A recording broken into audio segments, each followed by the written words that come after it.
Starting.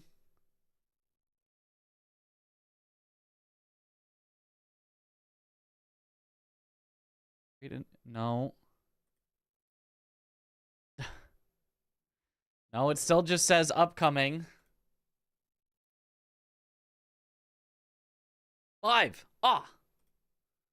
Okay. Okay, I think it's working now. It looks like it's working now. Now all I've got to do is take out 4 world record in the title, because that is no longer the case.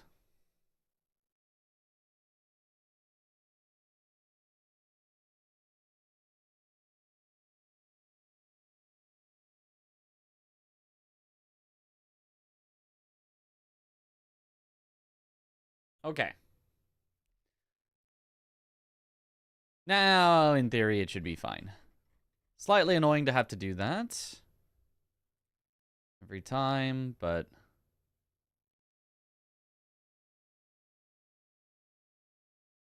Okay, I think we're good. I think we're good now. Hopefully.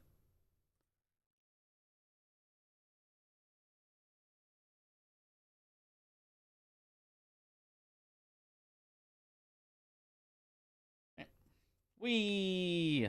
Yo, what up, Blake? Okay, okay. So now we open up the old Elden ring.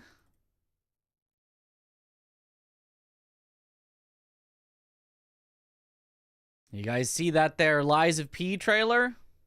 Pretty exciting. Pretty exciting. Looks good.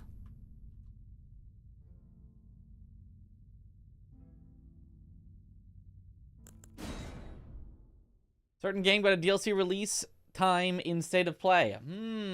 Perhaps. Perhaps. Perhaps. And it's actually at a great time.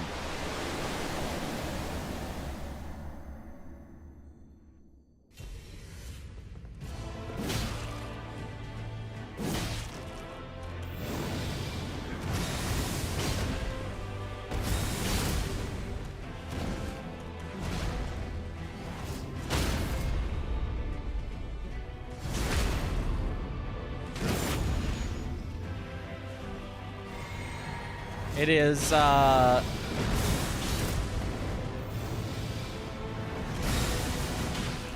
actually, it didn't get a date, right? It just got... We got a date for Night Rain, and for Lies of P, we just got Summer. So they'll do it at after Night Rain.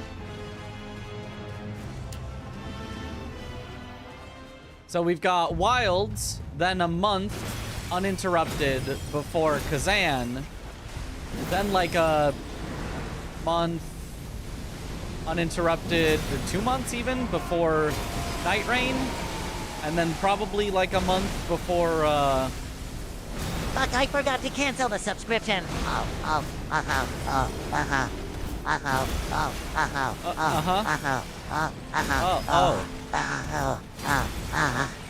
Very unfortunate about the subscription.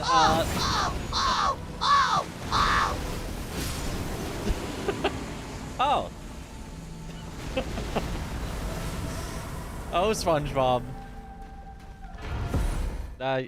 Those are the exact noises you make when you forget to cancel a subscription.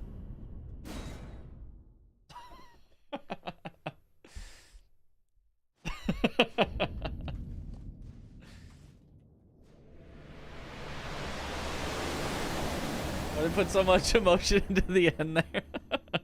Well, because that's when it really starts to hit you about all the money that you lost from keeping that subscription.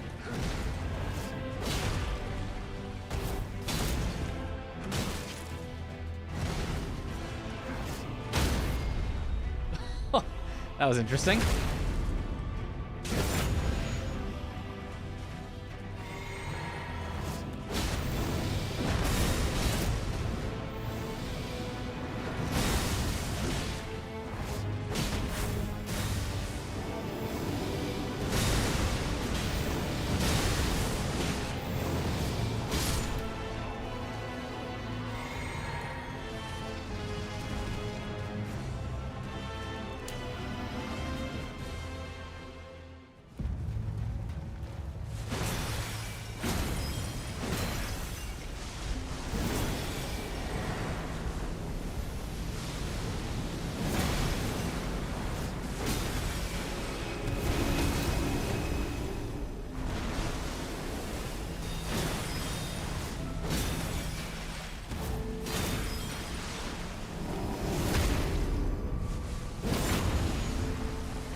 what up, Neon?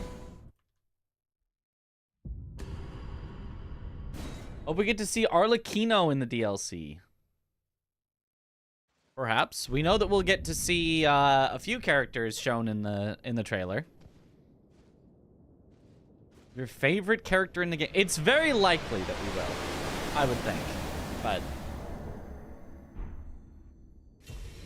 because they did let us know the when that the DLC will happen.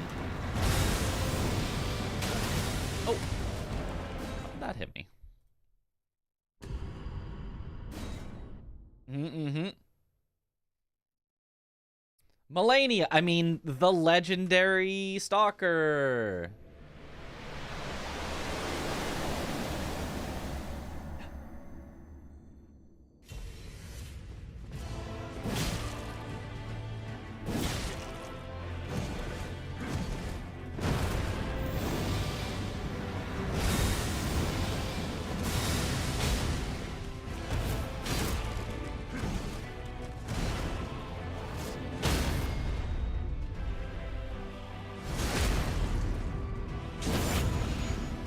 Three Melanias, one for each player. I've been kind of trying to avoid learning too much about Night Rain, except that apparently there was an interview done, and they said there will be no single player.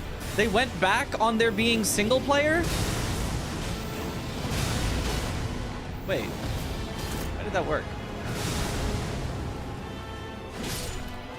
I mean, it was bad, but why did that kind of work? No, there is single player. I saw an interview that specifically said there will be no single player. And that interview could have just been wrong, but I saw like your questions about Night Rain asked and answered. And it's like, what?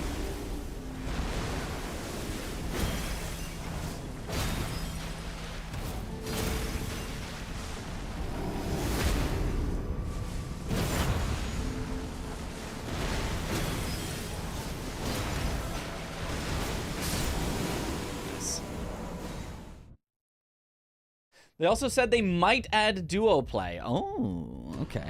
Because let me show you the thing that I saw. Let me show you the thing that I saw that said there was none. It said, probably wrong, but it said there was none. Here.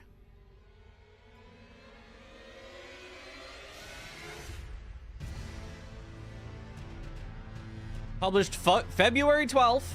That's today. I suppose yesterday for some of you. On news.xbox.com from Will Tuttle. Let's see here. Where was it?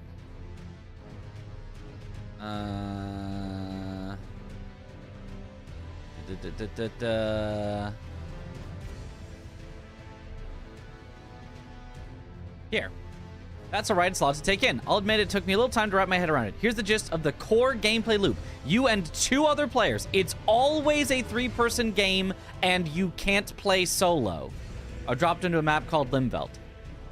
So that according to this guy, Will Tuttle, editor-in-chief, Microsoft Game Dev, according to this guy, you can't play solo. It's always three-person game and you can't play solo. That guy could just be wrong, but I don't know. It's just conflicting information. But there's a direct quote right there. One guy. I know. I don't know that I trust that guy, but who else am I supposed to trust? Who are the other... I just have this guy's word versus other guys' words.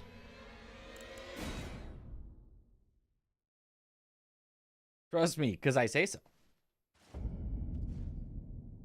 They're conflicting with other info. That's what I was saying. I was like, I'm sure that I've seen that there's solo as well, but... Based on an early look, which serves primarily for network testing. So they just assumed the network test would be how the entire game is? Maybe.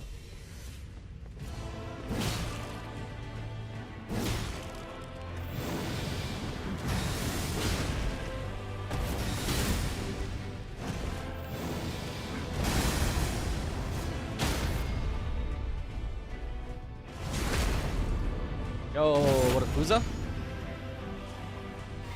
Let's go. This is the press demo that people got to play, not the final release. Ah, so they played the press demo, and in the press demo, there was no single player. And so the reporter just assumed there would never be single player. Okay, that would make sense as a misunderstanding that could happen.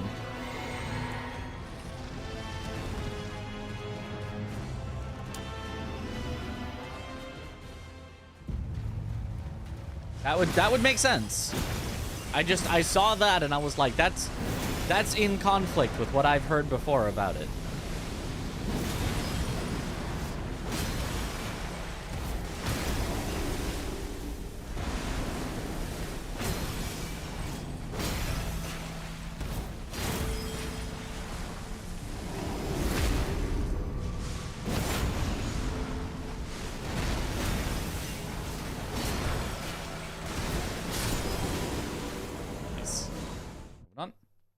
Like, single player was officially announced. That's what I was pretty sure that's true. And how could that reporter have gotten it so wrong? What a dummy. An interview with the game director and said it could be solo or 3 players. I'm pretty sure right, yeah. The game being playable either solo with very specifically 3 and no less than 3. Yes. Thou shalt count to 3. No more, no less. Thou shalt not count to 2, excepting that thou then continue to 3.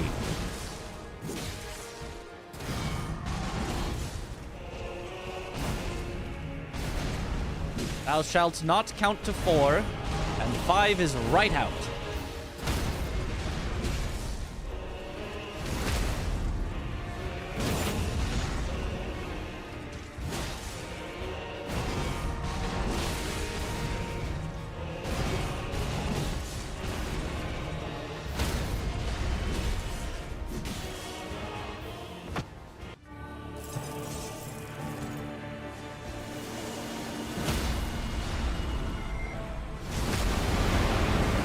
That's the other things, that Steam page didn't mention solo play, only co-op. That was the other, like, evidence that people had. That they might have gone back on their word that there would be single player. Because usually you get, you know, the tag for single player and the tag for multiplayer or co-op. But apparently it only has the tag on Steam for multiplayer and co-op.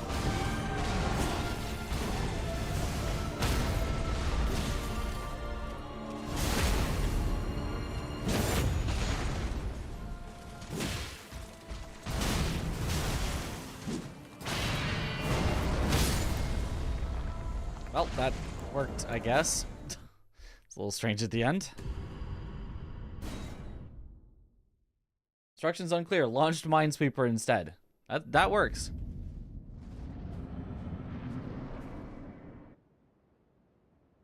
One, 2, 5, 3, sire. 3.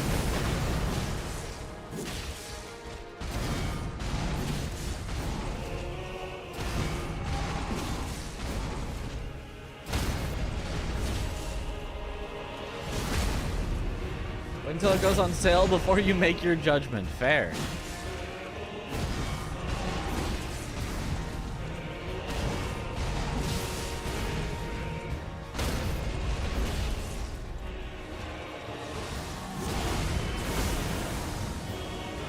Really? This is what you're gonna do?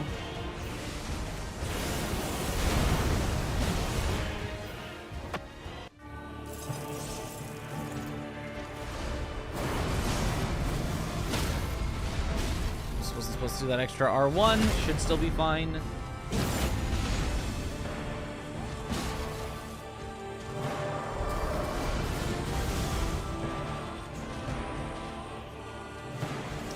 Or it won't be fine because he T-poses.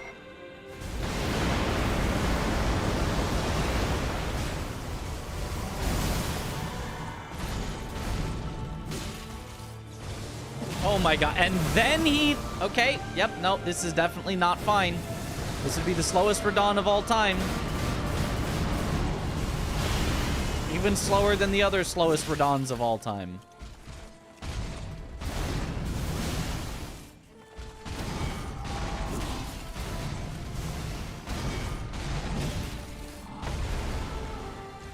Oh, even slower than the slowest Radons of all time.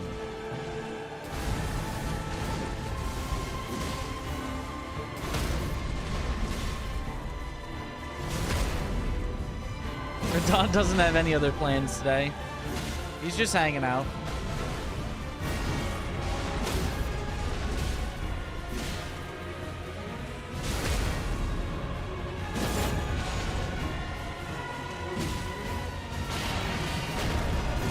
Got him. Okay.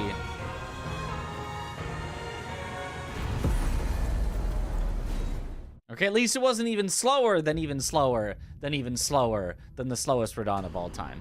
We stopped at only 2 even slower thans.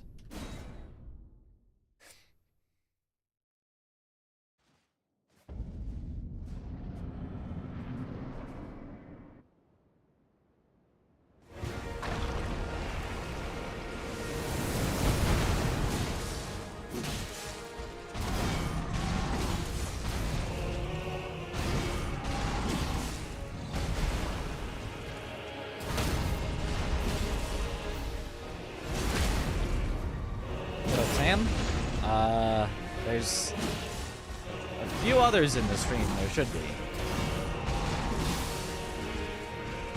But welcome in.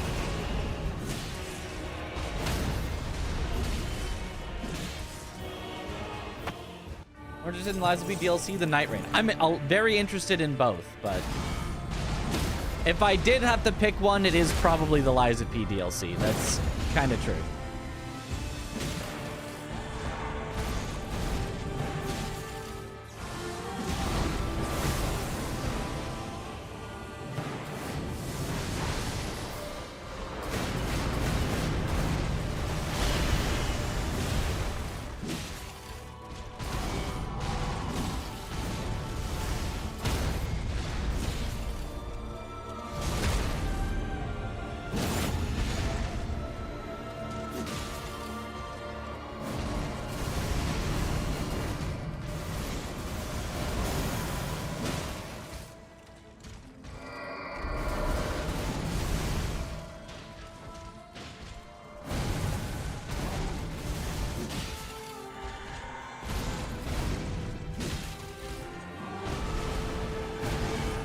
Yep, there goes the frost.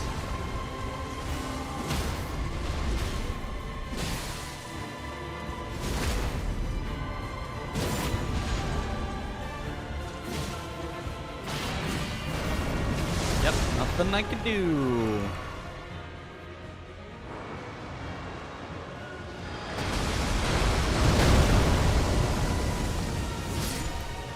Not the worst thing ever, I suppose. Interesting premise could be great or horrible depending on what they do with it. I mean, time travel is already canon part of the story.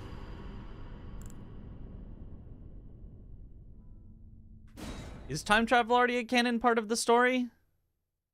I don't remember time travel being a canon part of the story. Something with Sophia?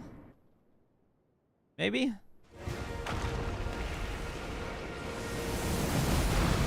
All about time travel and stuff? I thought she was just about like, oh no, she does rewind. Yeah, that's how you try again. You're right.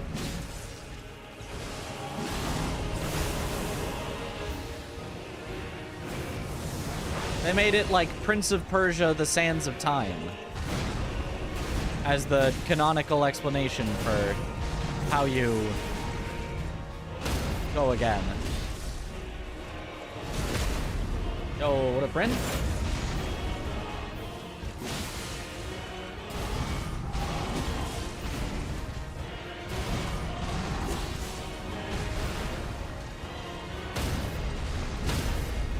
What?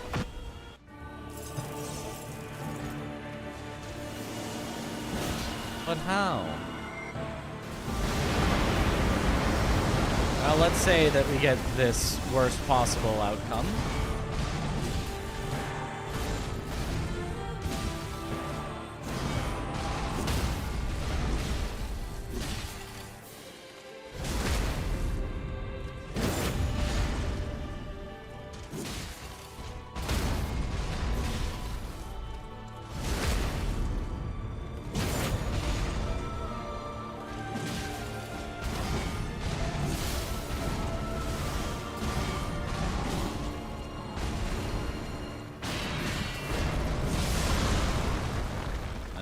expected.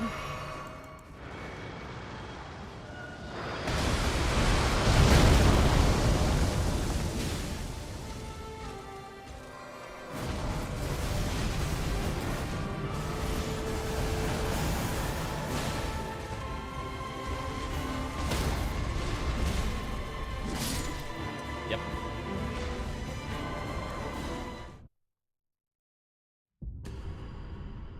Are you in the lies of PDLC Mr. Michini Venigni Rizini?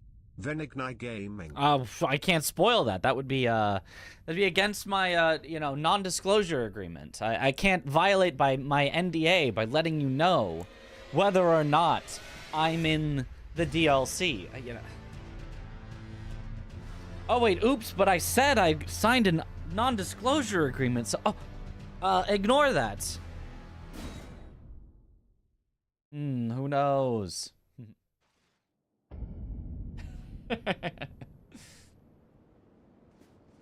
You defeated Dragon Lord Placidusax. Not in this particular speedrun, but have I defeated him at all? Yes, many times. We heard nothing. Yep.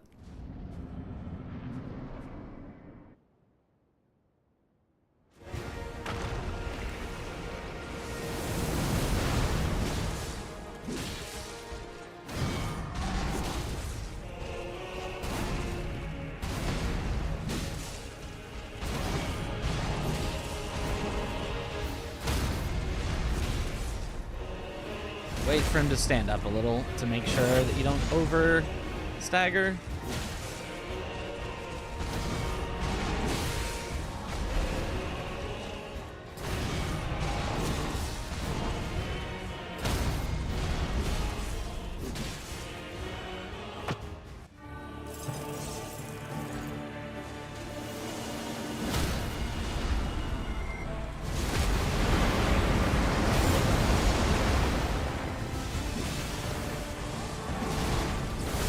Rude. Run more.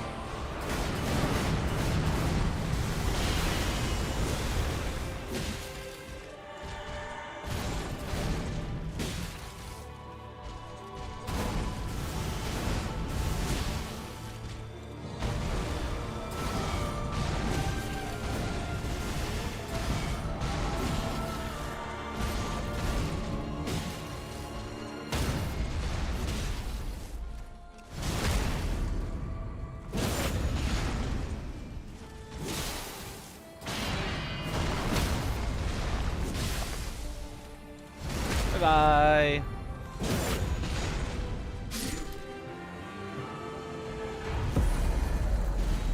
Nice. All right, moving on.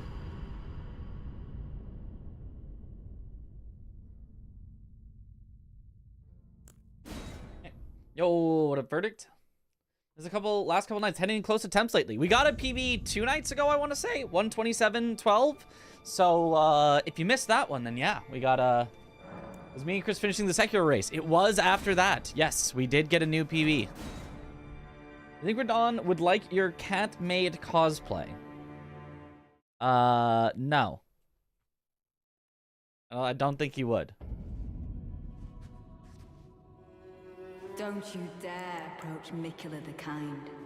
Needle Knight Ledder and Dryleaf Dane. He might be an animal Never lover allow this. because, you know, he cares for his horse, but not in...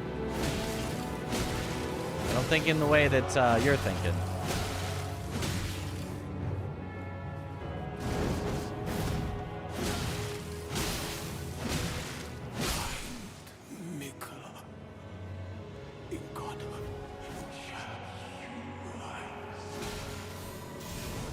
That's so stupid that the needles still come out even if you interrupt her.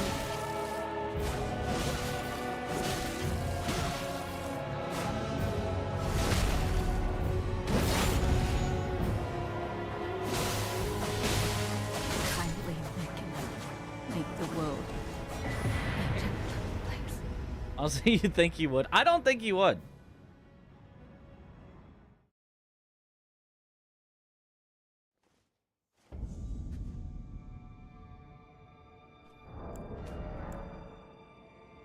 You can see it down there if you, I mean, I guess unless you're on mobile, maybe it's too small, but 1:27:12.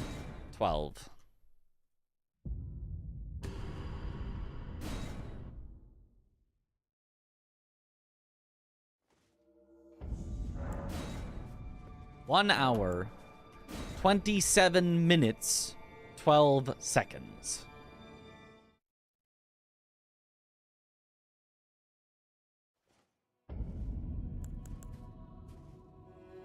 Don't you dare approach Mikula the Kind. Needle Knight Ledder and Dryleaf Dane will never allow this. Never allow this.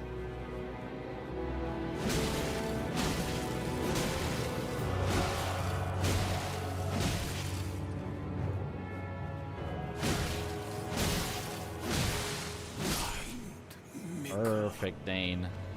Looks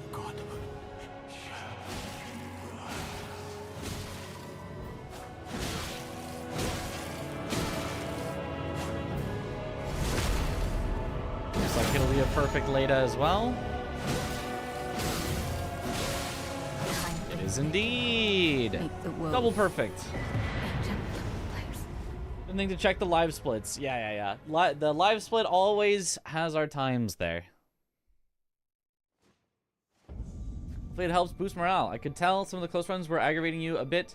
We'd lose them to things out of your control. And it still shall continue to aggravate, but, I mean, our motivation is kind of near zero because we can't get record anymore, but, I still have enough motivation that I do want to push for a sub 127.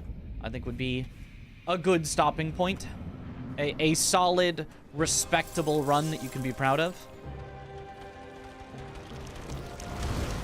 Honestly, the 127:12 isn't bad either. It's pretty good, but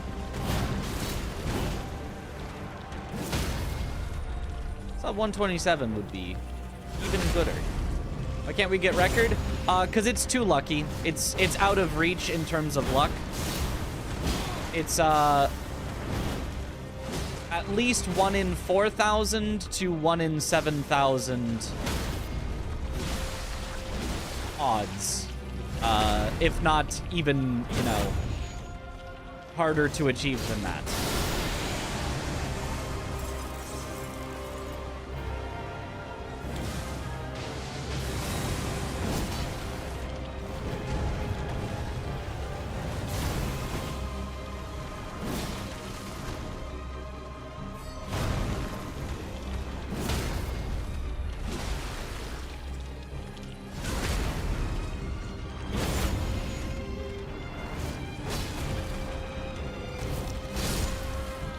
Gotcha. Which, if you count every possible attempt taking an hour, on average, before you run into something that ruins your run due to luck, means 4,000 to 7,000 hours, and the total number of hours that I currently have in Elden Ring is under 3,000. So I would need to grind out this category on average for longer than I have played the game of Elden Ring in total across all categories in order to likely have a chance at it. You know, those are sort of approximate numbers, but yeah, technically you could get it in one attempt. You could do one attempt, you could hit the one in 4,000 to 7,000. You could get every boss to be perfect luck. It's not impossible. As we have seen, it has happened, but the odds are not in your favor.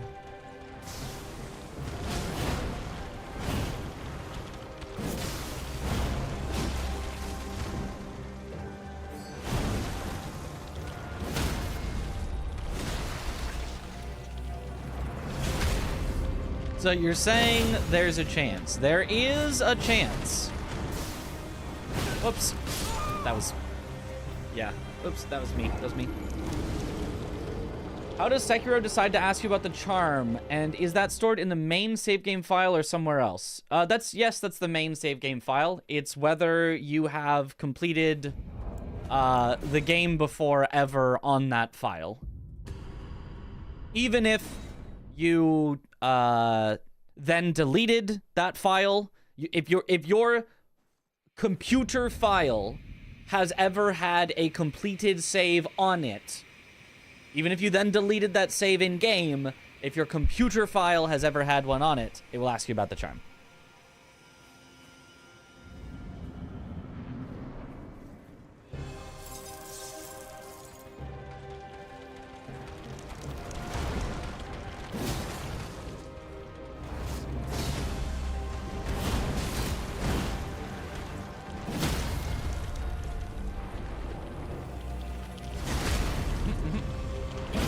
Just do it tonight.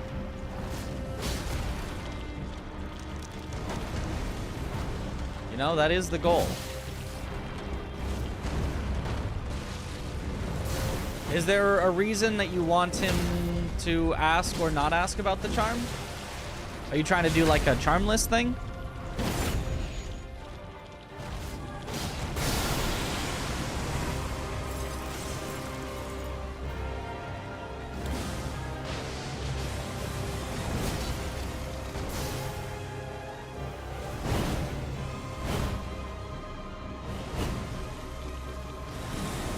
That's a weird spot. I could not really hit that.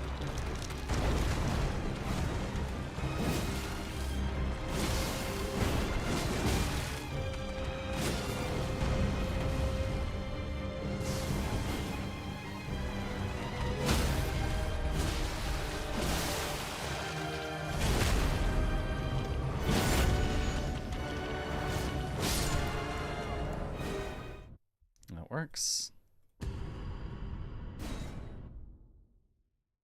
We got the most recent God RNG and broke the 108 world record. I think that's what the world record was last time you were here.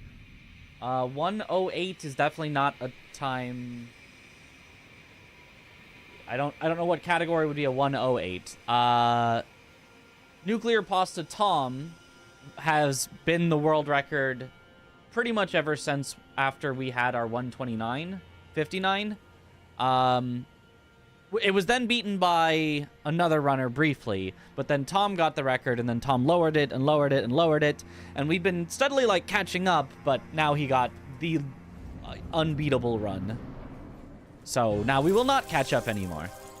I mean, we will get closer as a means of catching up. We will continue to get closer, but we will no longer like be threatening to take it at any moment.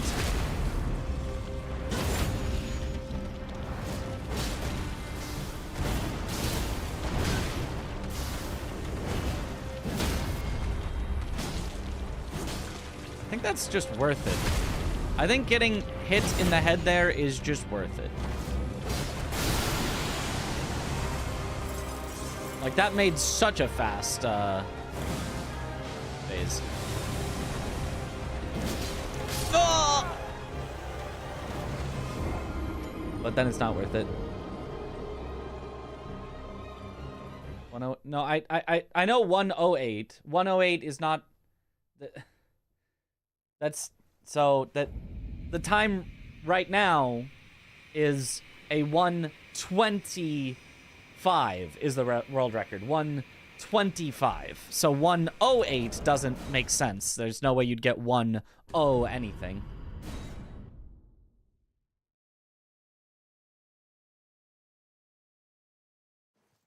Also, is there other categories you've thought about swapping to once you've reached your limits for 2 gods? There are, but I'm not really sure what to do. I think I'm probably going to do not like a main leaderboard speedrun afterwards. I don't know that there are any that excite me that much.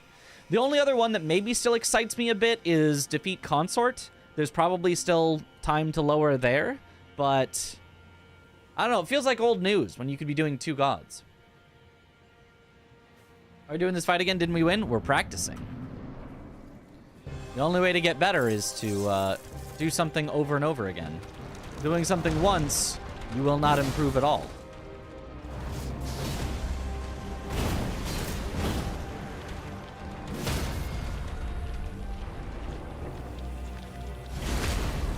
One hour, 27 minutes, 8 seconds. Oh. I don't... What's the O then? That's still confusing to me, but... Yeah, yes. 127.08 was the previous record. Now it's 127.05.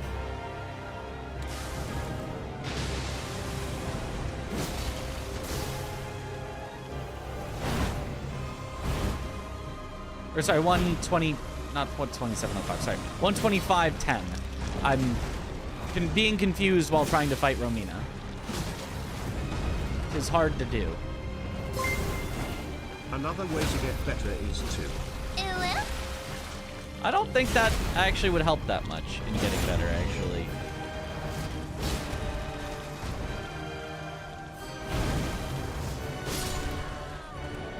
That works.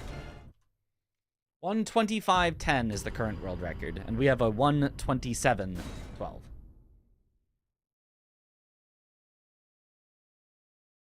Yo, thanks for good luck, Cody Souls. Why do one god when you can do two, right? I haven't even tried it, so how would I know? You know, that's a good point.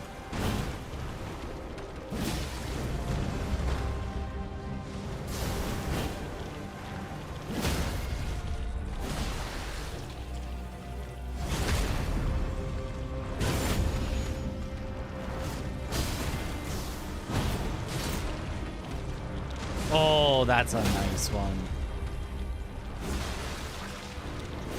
Oh, but you can't do that? Really? I thought you could. Never mind then. Ruined. Ah!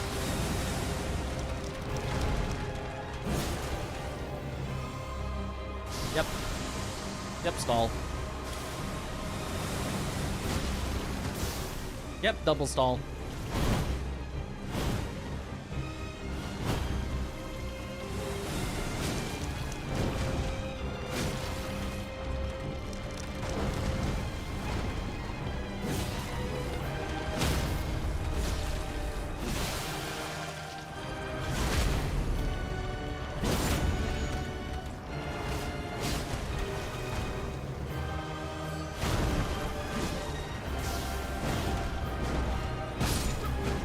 I was hoping I could strafe that, but yeah, that was greedy. If the seconds were double digits, you'd type it as 111, for example. Didn't realize that's where the confusion was. Ah. If the seconds were double...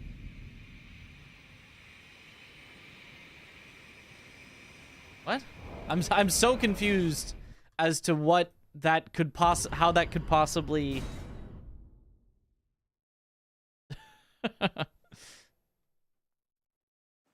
I'm assuming you just skipped the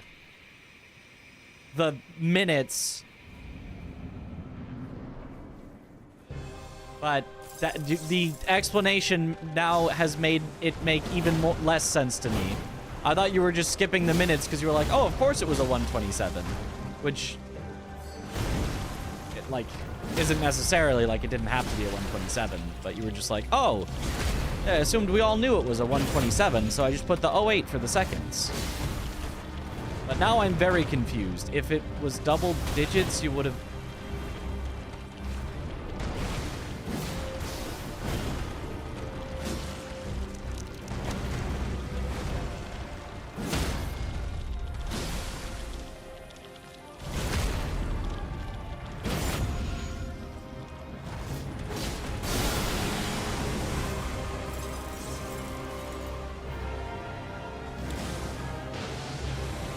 Okay, didn't die. Do I die here, though? No, we do not. She will stall, so...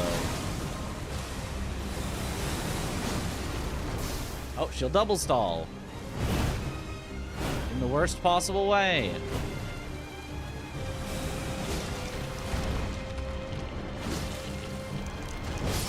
Yep.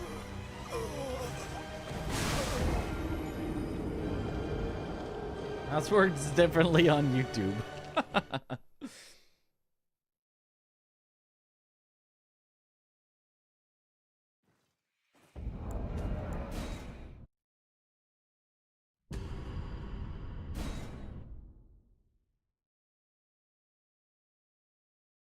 One file that contains all in-game saves. That was your second question. If the flag is in there or somewhere entirely differently. Registry entry, different file, whatever. Yeah.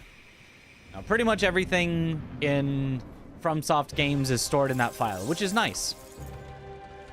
Your game settings, your key bindings.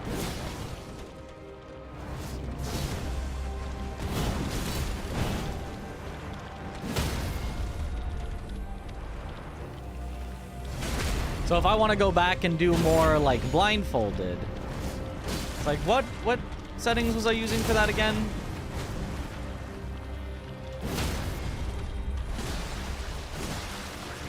Like, oh right, it's just in my file. Oh, I'm dead.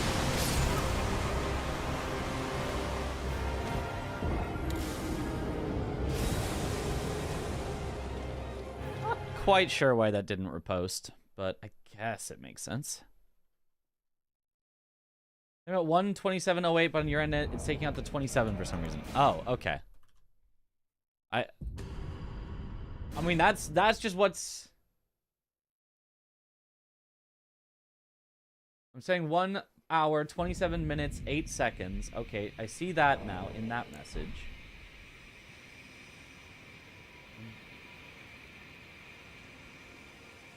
You're saying on your end, you're seeing it even in your first message? Well, hold on. Let me see if somehow it's possible that it's my chat thing that's messing up on itself. Because it is like a multi-chat that's trying to do both Twitch and YouTube together. Oh, it is. It is. It's in my multi-chat. That's just cutting it out. It's treating it as an emote, I think. So... I think what it's doing is anything that has a colon around two things, it's treating it as though you're trying to type an emote, and it's turning it into a blank emote instead. That's really dumb. That's really dumb that my multi-chat does that. Sorry about that. My confusion. Yeah. So if I typed in my own chat, colon blank... colon, and did that, then yeah, then on my multi-chat it's showing it as a non-existent emote. That's so wild. That does not make sense. Okay, sorry, you're not your fault at all. I was very confused because my multi-chat was showing me the wrong thing. My bad. Not your fault at all. Not your mobile at all. It's just the multi-chat.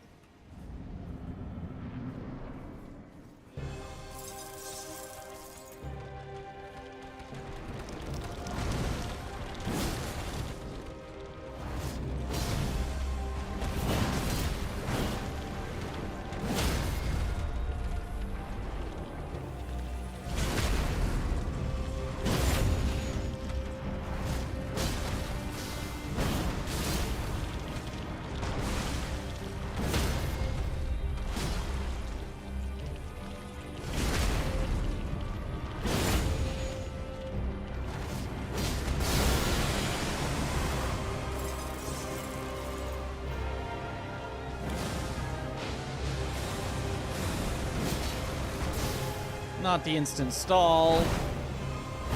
Why does she do this like every time?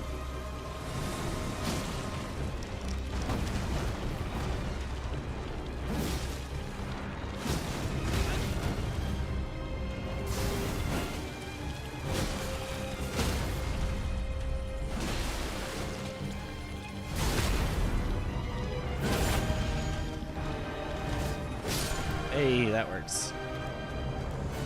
Nice.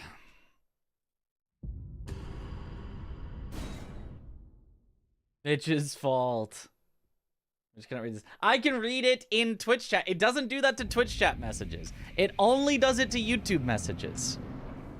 Only YouTube messages get turned into non-existent emotes.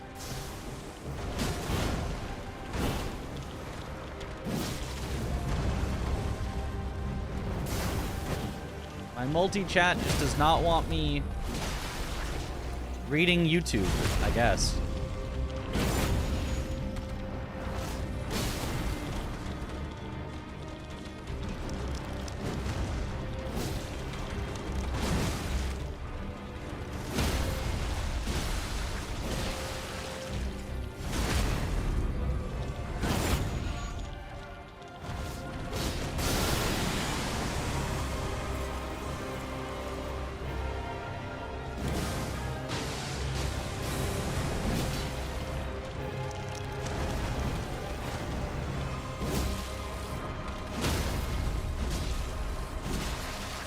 Oh, that'd be a good Romina.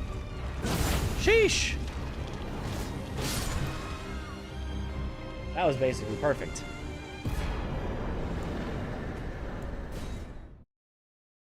Read your messages, not being able to see them. Thinking this guy's got to be trolling. That's, yep, I think that is what Twitch chat thought.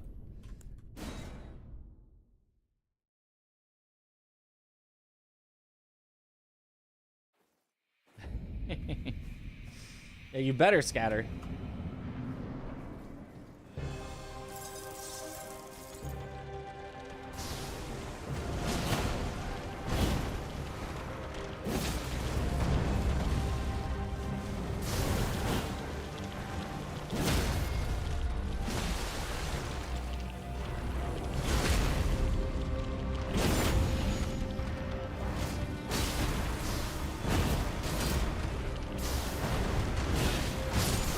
Are you kidding?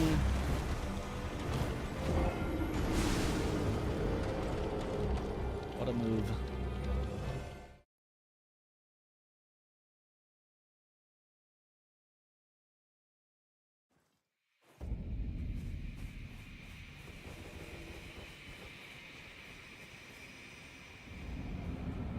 Yeah, Romina, when she's up against the walls, her hitboxes can just be different than what they normally are.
Nice.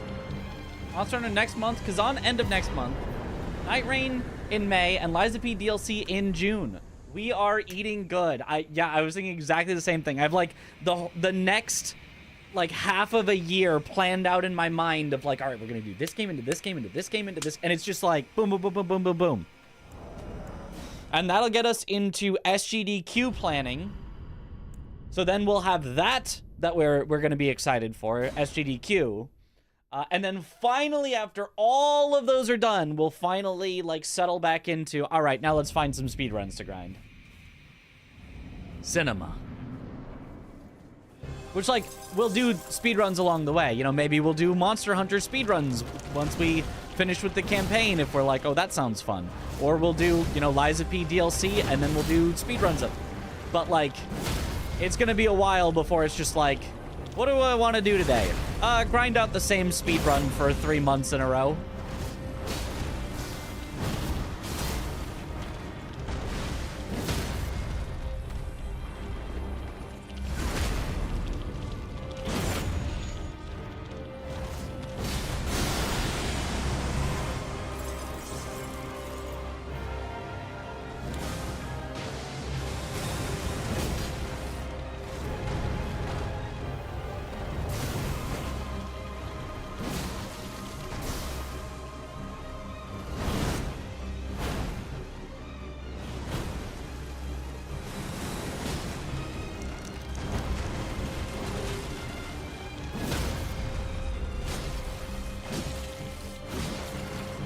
Get the riposte because it put me on the wrong side of her.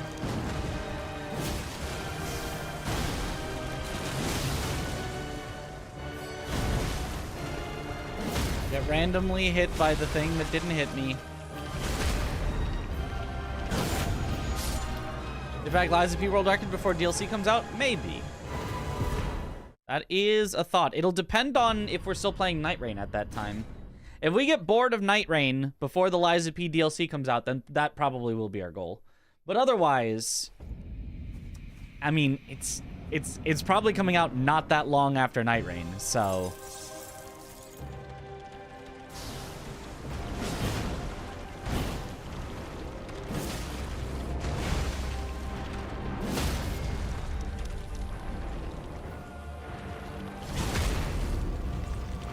$25 is crazy. Yep, it's possibly the luckiest Elden Ring run of all time?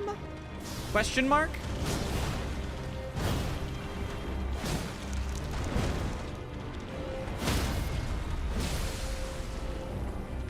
Also, like, probably one of the best played Elden Ring runs of all time. There's almost no execution there's like technically like a tiny little bit, but like almost no execution mistakes and almost completely perfect luck start to finish. It is the most absurd thing I've ever seen and will probably never ever be beaten unless we come up with new faster strats.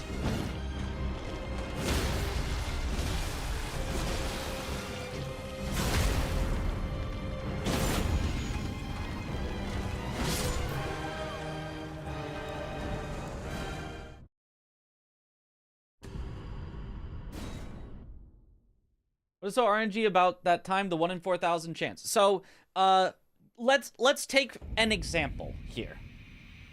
1 in 7,000. Yeah, I'm quoting different. We got 3 different estimates based on 3 different ways of calculating it. We got 1 in 4,000, 1 in 6,000, and 1 in 7,000. I'm generally trying to err on the side of the like more generous to it way, so I'm saying 1 in 4,000.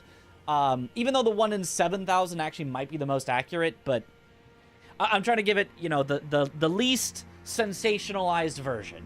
Because naively, it's 1 in 10 million. Naively, like, just saying, what are the odds that you got this lucky of this fight, and this lucky of this fight, and this lucky of this? It's a 1 in 10 million, technically. But that's very unfair to it, because it assumes that you must get exactly this lucky on this boss, and exactly this lucky on this boss, instead of, well, you just have to get lucky on both of the bosses together, regardless of which way you do them. You could get more lucky on this boss and less on this, or more on this and less on this, instead of, like, you need to be exactly this lucky on this boss and exactly this lucky on this boss.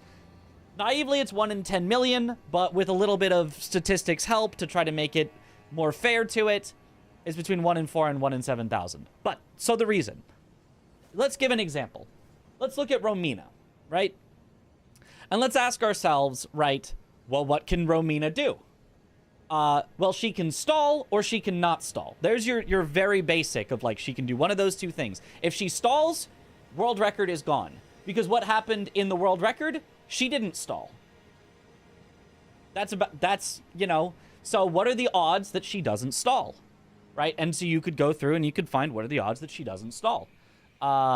And then even then you could say, okay, well, she didn't stall, but she gave some weird attacks, or she was in a weird position, or you couldn't get the riposte, or the butterflies ended up forcing you out of a thing, right? And you could look at what are all the ways, what are all the chances and the probabilities that this particular boss could be fast enough that you have a chance at world record, right? And you could go through that for every boss. And you could say, how lucky, you know, did the world record get? Did what the world record get happen half the time? You know, it's a pretty consistent that you get a quick kill. Or does what happened in the world record happen 10% of the time? It's very unlikely that you get a quick kill, but the world record happened to get it.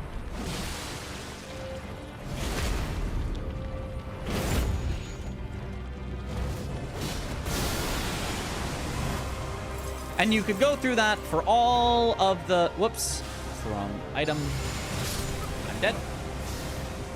You could go through that for all of the kills on all of the bosses, start to finish, and then basically do statistics on that to figure out what are the odds that you could get that fast of a kill on enough of the bosses that you get record. For some bosses, it's fairly simple. They either do or don't give you good luck. And then for other bosses, it's super complicated. For Romina, there's a ton of attacks you could do. And so the only thing you can really do is, like, measure. Like, oh, how many of... If I did 100 trials, how many of them would get a fast Romina?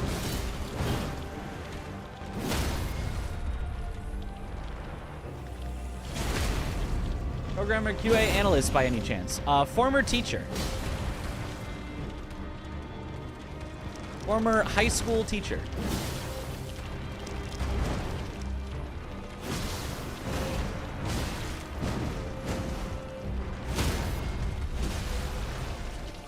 Oh, that's a really bad position for her.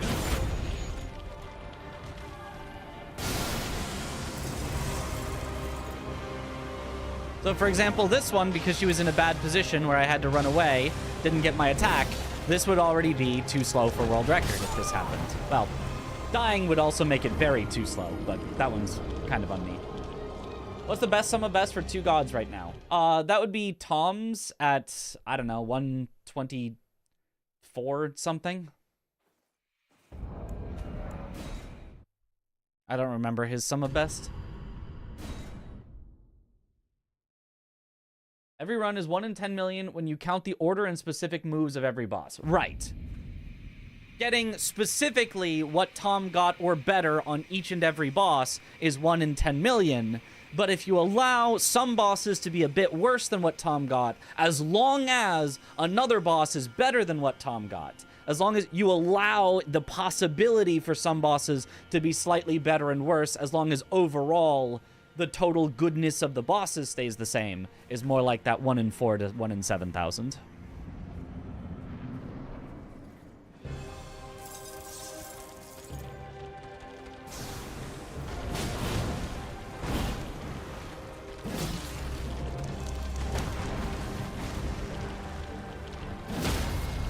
Oh, I hate when that happens, and now I can't get the repost at all. Yep. All the permutations and combinations.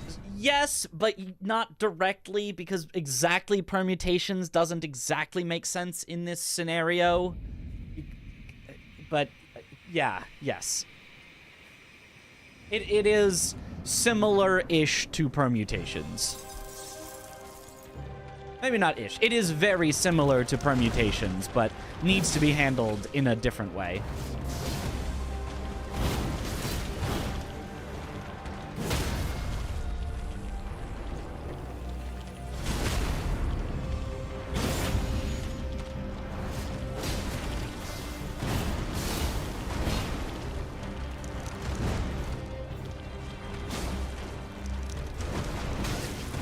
Excuse me? My roll, please?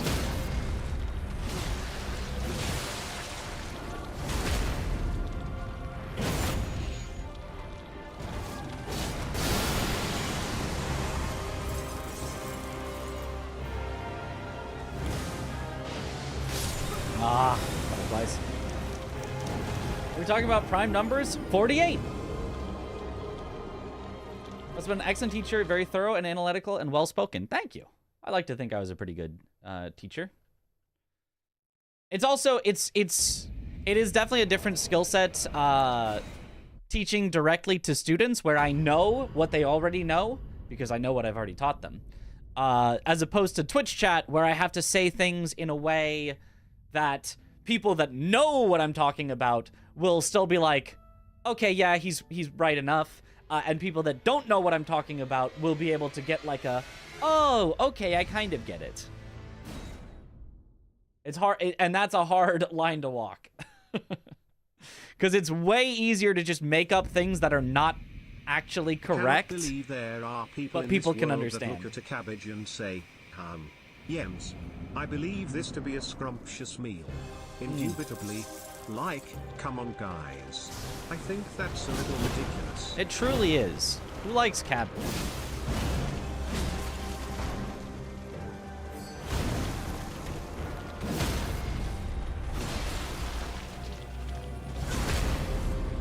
Me, smile.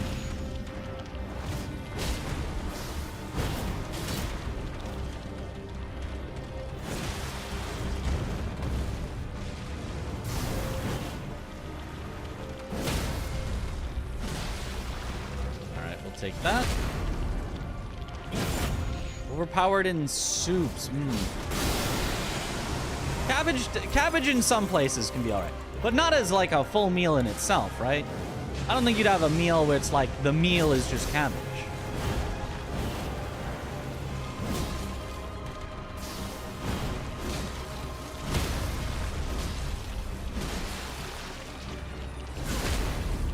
Nice.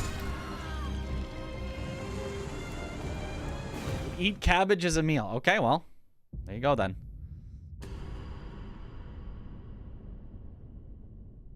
I have a Twitch chat for math wizards and a half. Just I don't know about that, but yeah, there's obviously we have several very smart people in Twitch chat that have been able even when I was like having trouble with Excel that were like, oh, I can do that. Oh, give me the data and I can like so. We've got some very smart people in here, but we also have some people that, you know, I would not expect every single person to have a background in statistics. So sometimes you have to describe things in certain ways that can make enough sense.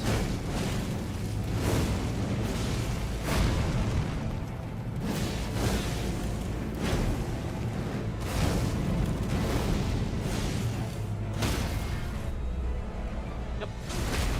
Is doing the run too, just like you said. Yes, indeed. No, frame trap. My bad. Death in the embrace. I should have just not rolled the first hit. I should have just gotten hit, and then I would have lived.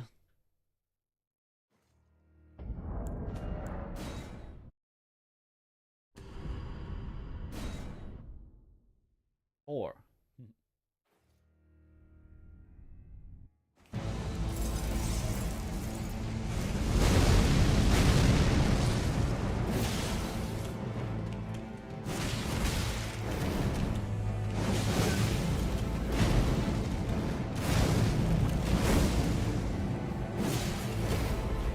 Oh, frame traps. Yeah. Death in the embrace. Oh, that was like a triple really bad scenario. He did the frame trap into the quick fire into the frame trap. You can live two. You can always live two frame traps or a fire into frame trap. Technically not two fires, but like he's never gonna do two fires in a row. But he did frame trap, fire, frame trap.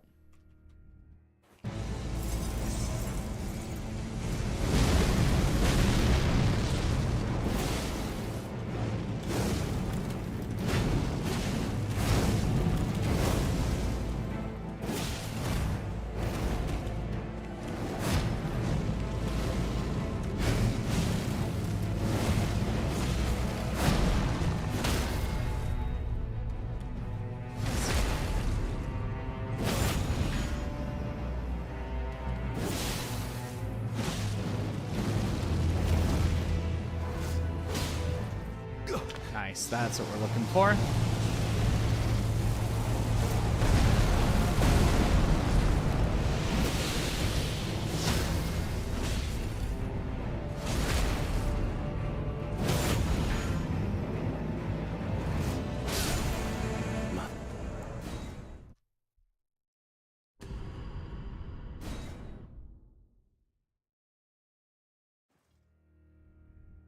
Yeah.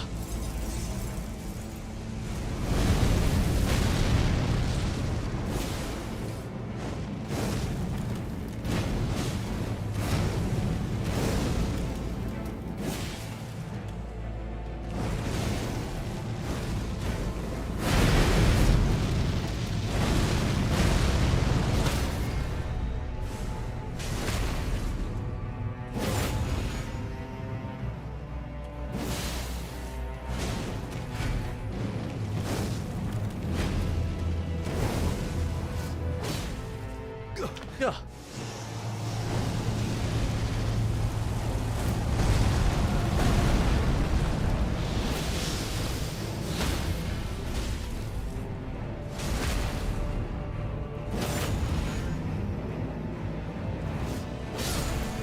Mother.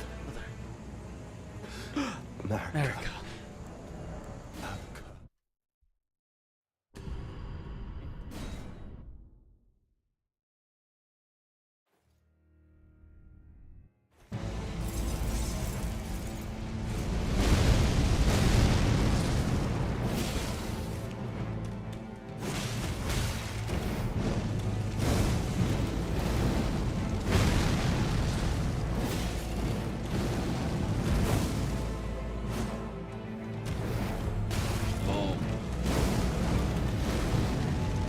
gonna reset his posture though because I missed an attack.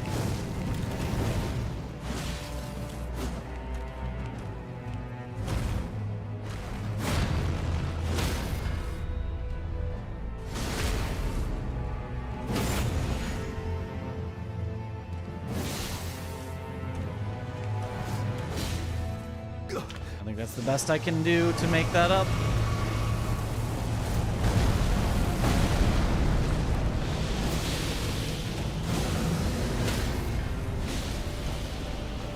Oh, hell! Not even close, baby! Not even close!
Mother. America. A curse upon thee.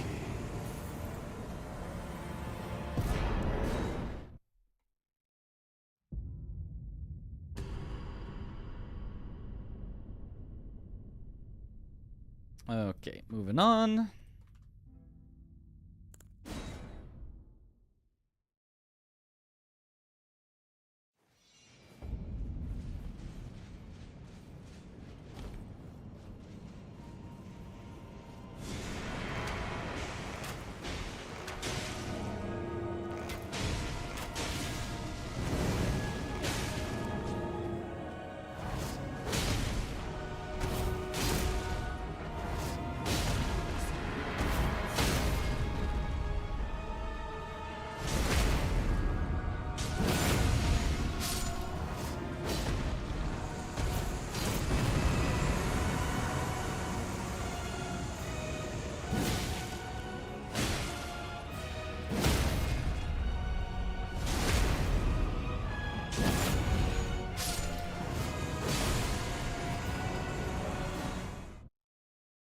Very nice.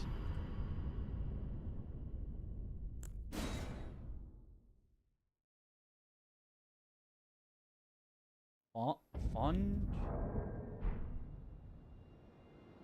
What is that? What is funge?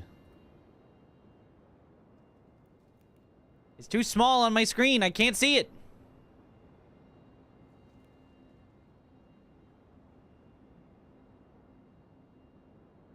Oh, Fonge. Now I see it. I opened up my own Twitch chat so that I could see my own emotes. You in bed with a Fonge. Gotcha. This darn multi-chat is too small. There's so many problems. Like, in theory, it's what I want. I want a chat that just shows both, but it's got so many problems to deal with.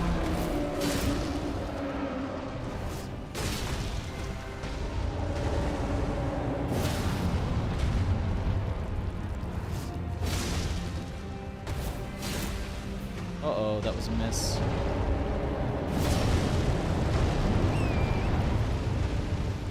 Yep.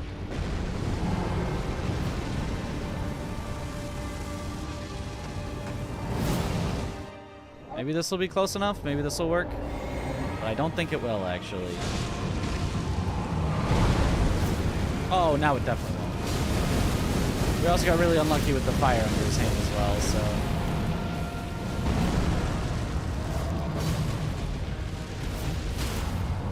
Aha! Get hit in the eye, though. Salvaged.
Is phone a thing? I don't... Maybe.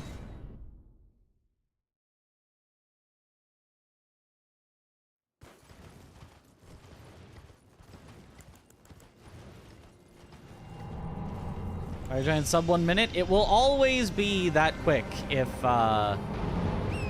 it goes according to the script, which it should almost every time. Oh, his butt again. And his hand. How does anyone like this opener? It's the worst by far.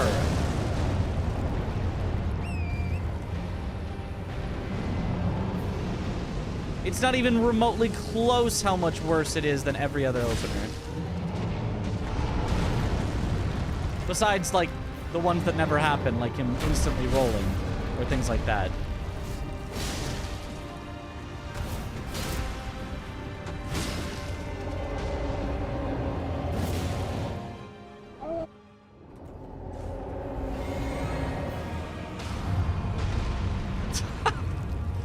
Okay.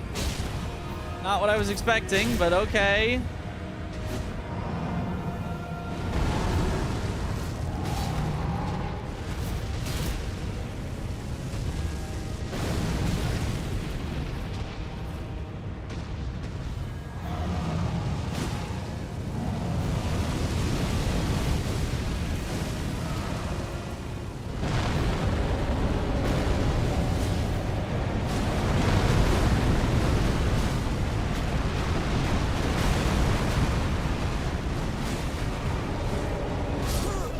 Edge.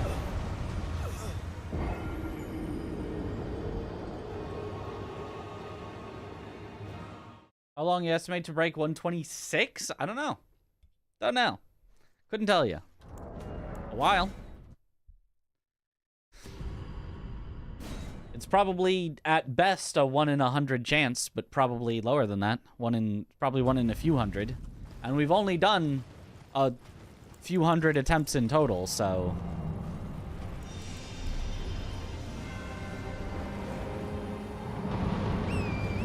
Getting sub 127, we can do that. It should hopefully not take too much longer, but sub 126 would need to be very lucky that we have not yet been.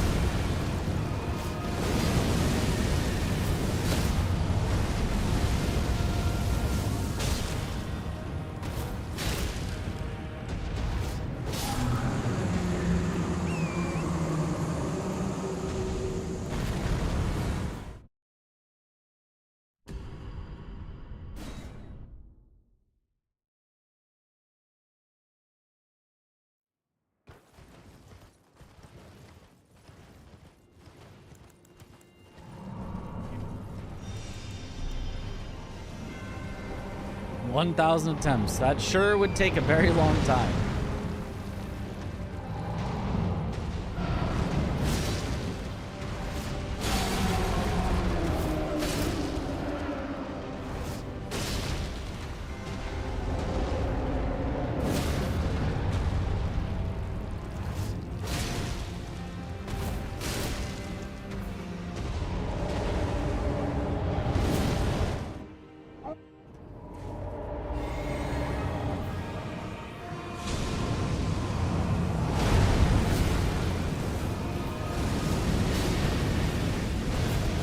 Oh, that was too slow? Okay.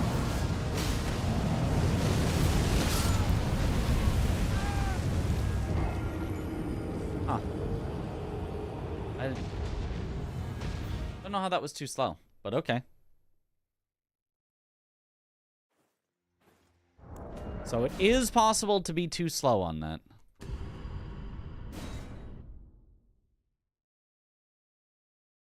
My training? Yes. Always train.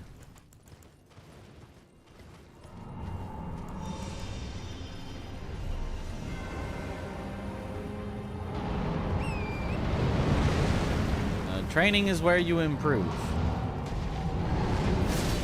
You never practice, you will never get better.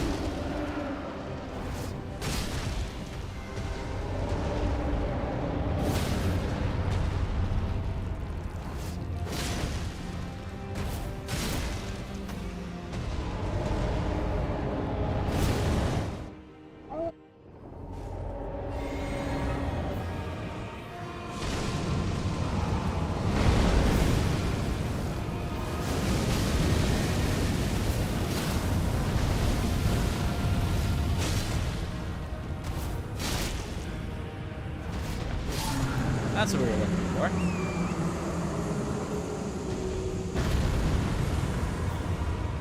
Okay. I'll move on from that.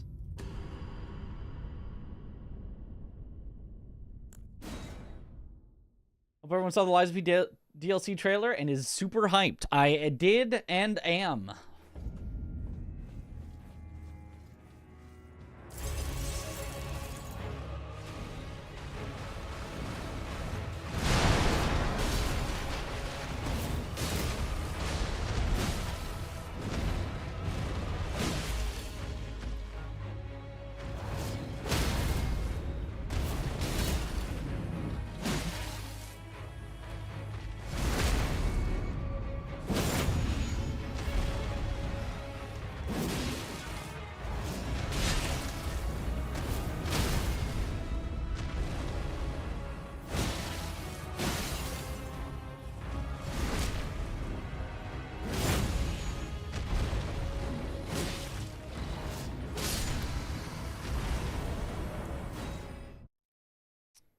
Okay.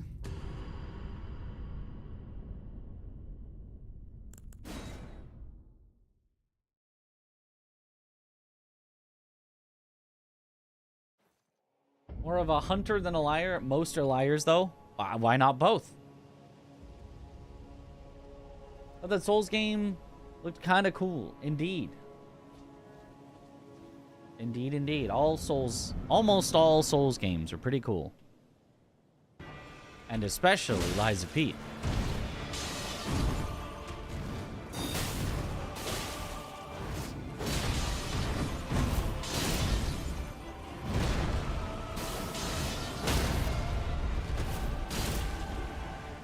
Nice. Good decision making.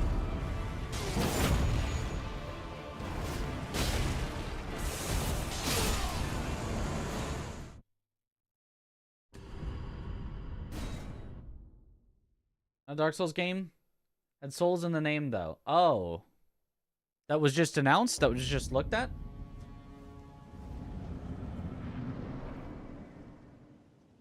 I mean, you could be referring to 9 souls, which is, you know, a slightly different, sort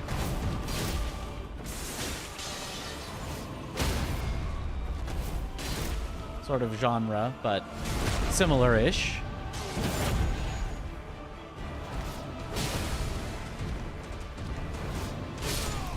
Nice. That was actually quite fast. Lies of P more difficult to hitless than Sekiro. Yes, Lies of P easily the most difficult to hitless of between all the Souls and Lies of P. Lies of P is more difficult than all of them to hitless, for sure.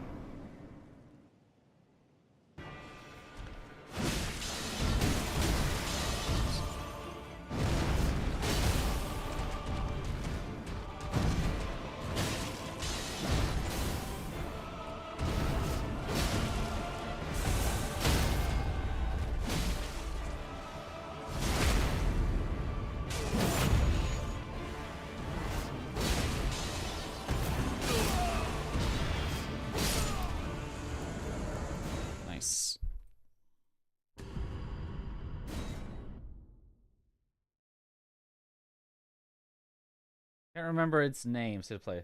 Lost Soul Aside. Okay, I didn't see that one. I didn't watch the state of play.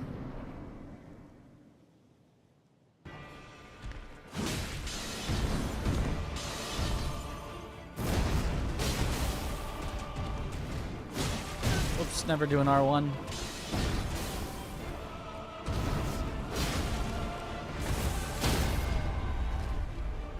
I think it's fine. We still kill him here, but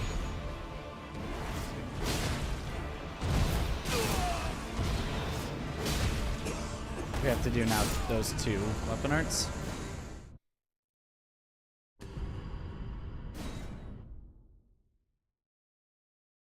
Are any attacks just quicker with less tells? No. They are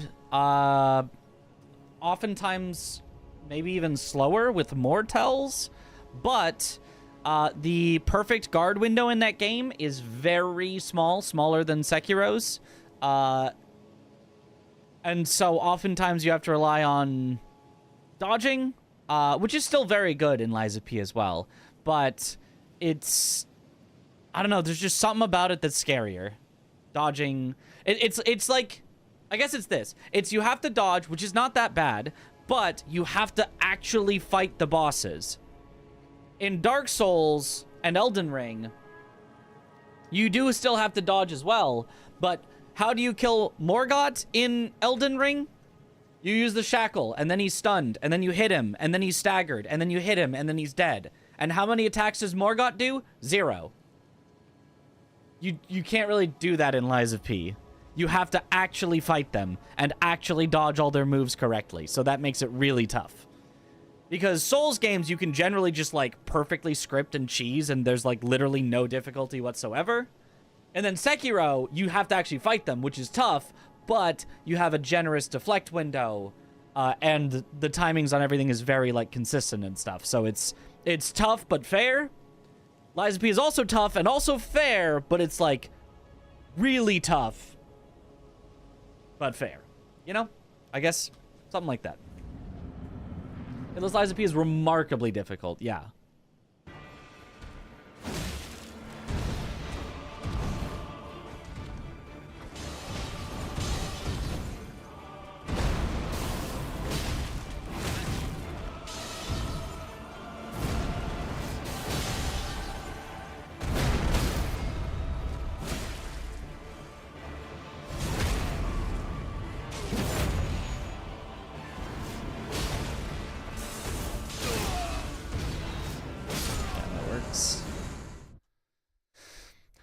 Kind of did the best I could with that.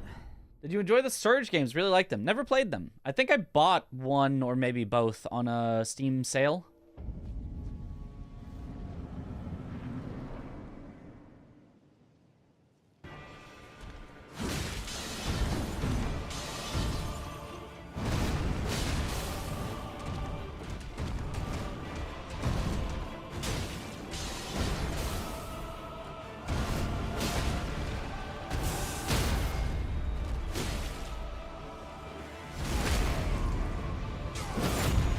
Does it be DLC for PS5 only? No. It's very strange that it only had the PlayStation symbols, even though it's also for Xbox and PC. But I guess it's because they showed it at the PlayStation State of Play, so maybe there's like a contractual obligation. If you want to show off your game here, you have to not put Xbox or PC symbols, even if your game is coming to Xbox or PC. I don't know. It's weird. It's very strange that, like, that is a thing. That a lot of games that are announced at the State of Play only have PlayStation symbols on their, like, announcement thing. And I don't understand why. Well, I probably understand why. It's probably because Sony is greedy.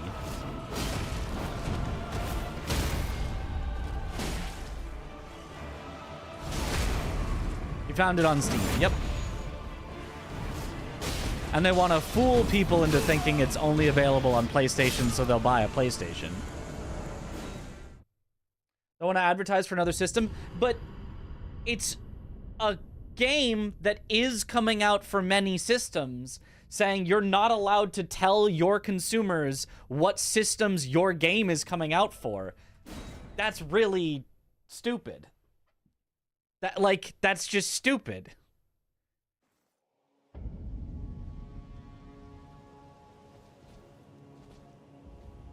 Yo, found out Ape Skip today. Started working on the Screen Monkey Skip. Don't do that one. Don't.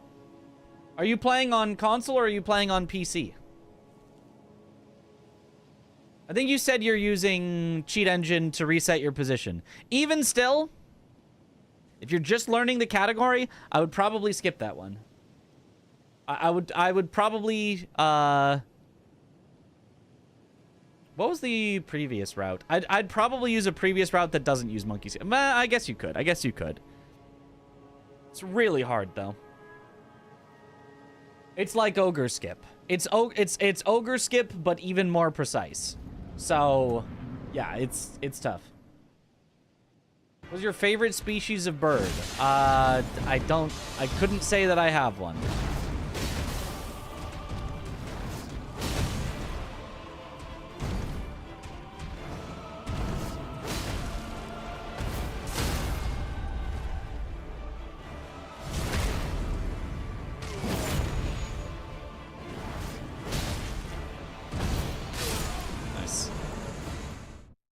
Does it still work on current patch? Yes, it does. PlayStation exclusives are accompanied with only on PlayStation. Right. So it's weird that they would even, like, try to fool you into thinking it's only on PlayStation by just not including the other symbols.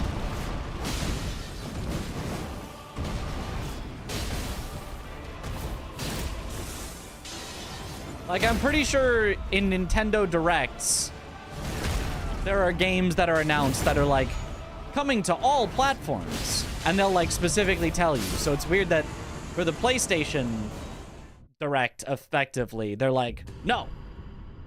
You don't have to say only on PlayStation, but you can't put the Xbox or the PC. It's still weird. Need to decide on a favorite species of bird? Why?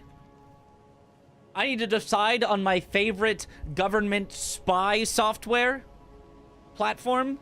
My favorite government drone automated surveillance. I don't think so.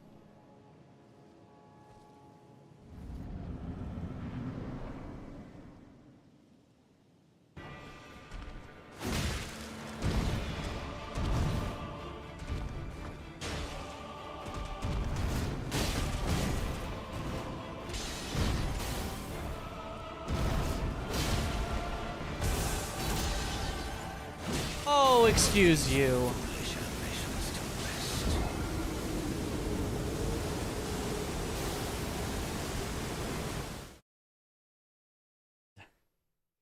Oh, that's just a well-known fact. Everyone knows birds aren't real.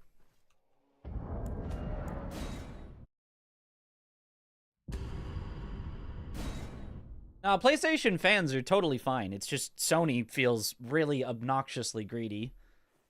So does Nintendo a lot of the times. Microsoft kind of has chilled out, I think. They used to be very greedy as well. Maybe they still are, but they're just hiding it better. But, like, Sony just keeps... Just every decision that they make makes me hate them.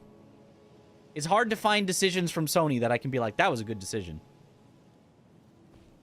But the fans, totally fine. We got no problem with any fans of any consoles. Whatever console you like, that's great. It's just everything that Sony does is anti-me. Oh, you want Bloodborne on PC? Too bad. Instead, copyright striking the person that made the 60 FPS patch for it.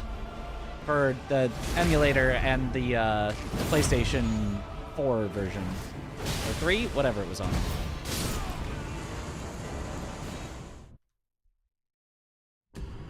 This is an Xbox.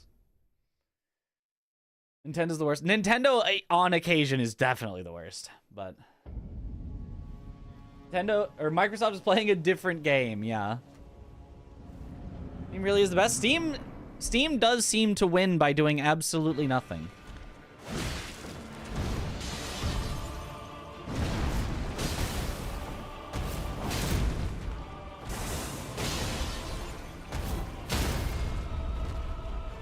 Nice.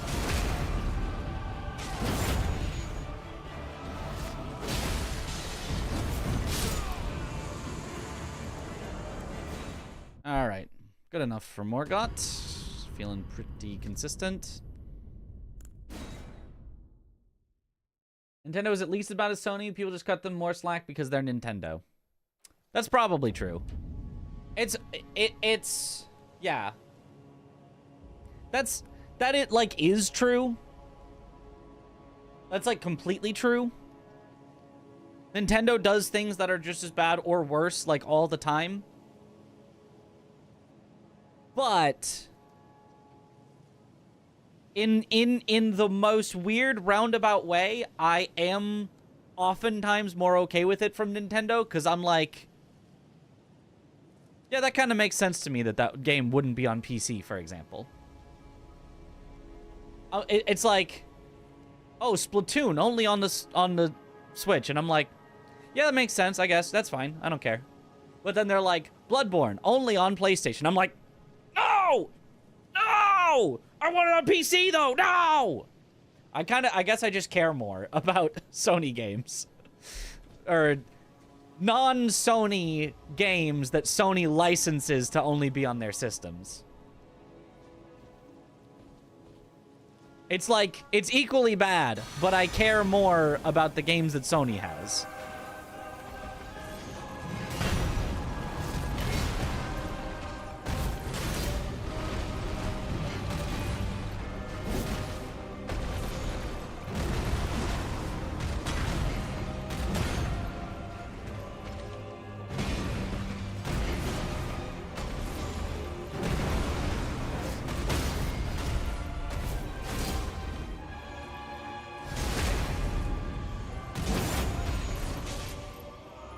Nice.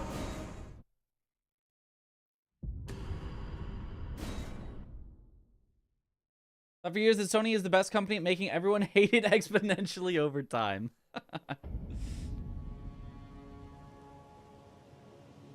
Remember the Activision? Oh, Microsoft pretty greedy too. Remember the Activision merger? Yeah. I don't. But like, they merged with Activision, but I still get their games on PC. I didn't have to buy an Xbox, so I don't know. I didn't care, I guess. Nintendo never set a precedent that their stuff is going to be on anything other than their own hardware. Sony released a bunch of their first-party games on PC just to try to convince us to buy their hardware for the rest. I guess they did. They've been slowly loosening their restriction over time and being like a year on PlayStation, and then it comes to PC, which is a huge step in the right direction. Like, I have to give huge kudos to Sony for that. Except that by the time that it does come to PC, I don't even want to play them anymore, because now they're old news. But I do have to give props for that. Of like, at least they are making steps in the right direction. I'm just gonna restart. I wasn't really paying attention to that one. Also, timed your first run up to where you've learned Ape Skip, and you got just over 20 minutes. Lots of time to save. Happy with the time right now. Let's go.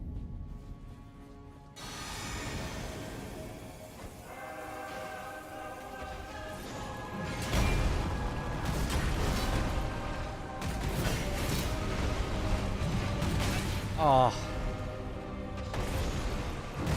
Thought I could get around that. Should have just rolled.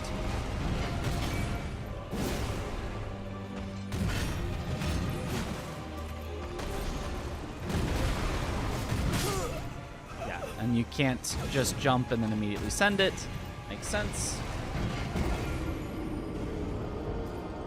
I did the same thing to Black Myth Wukong. It's exclusive to PlayStation and PC. Is it still? I thought that wasn't a Sony thing. I thought that was the developers said they were having hardware issues with Xbox and they just never fixed them.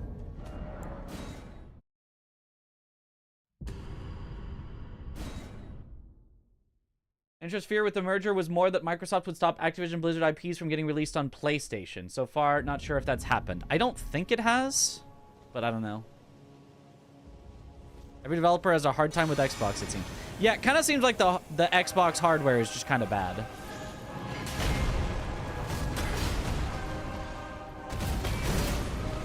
Which is unfortunate.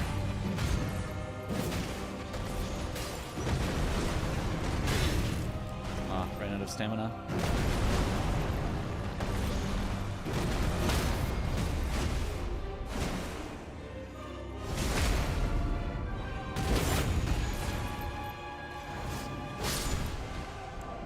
So I could do that with only one R1 there, and it would be slightly better, slightly faster. Excited for all the Xbox stuff to come to PlayStation. Forza is coming, and Halo series is on its way. Oh, that's cool. So, yeah, big props to Microsoft then. If Microsoft is going no exclusive, I got no beef. I got no beef with Microsoft. If they're going non-exclusive at all, that's awesome.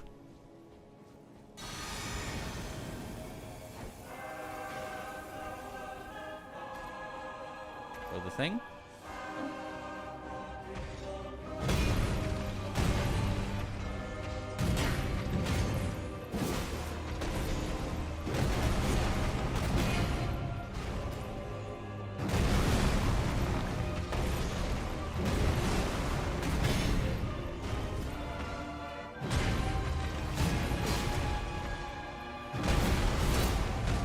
Oh, I'm surprised you did not stagger from that.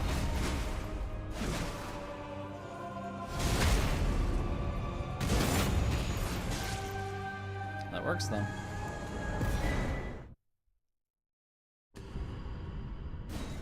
The proper Steam OS distro release. I was playing it on the Steam Deck. It's kind of nice. I don't know what that is, but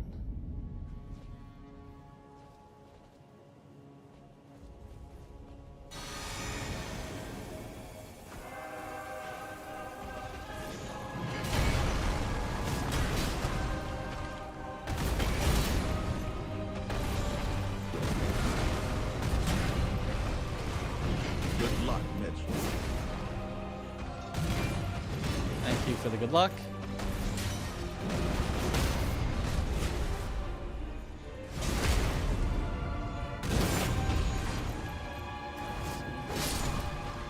Yeah, that's pretty nice. Okay.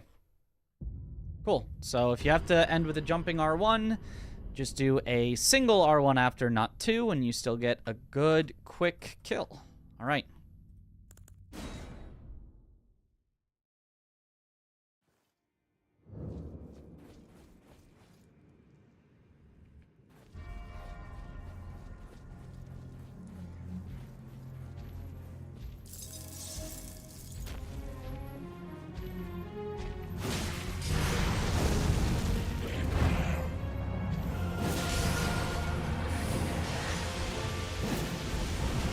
Oh, that's really bad. Does this still work at all, or have we lost all of our...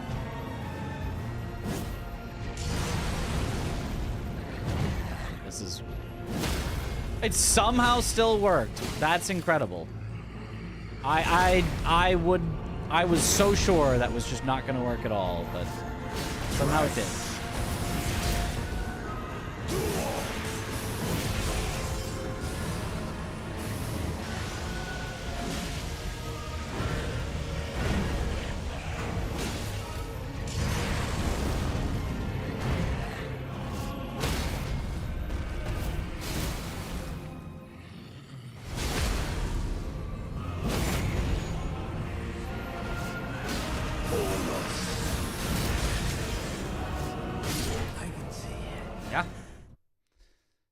What a salvage.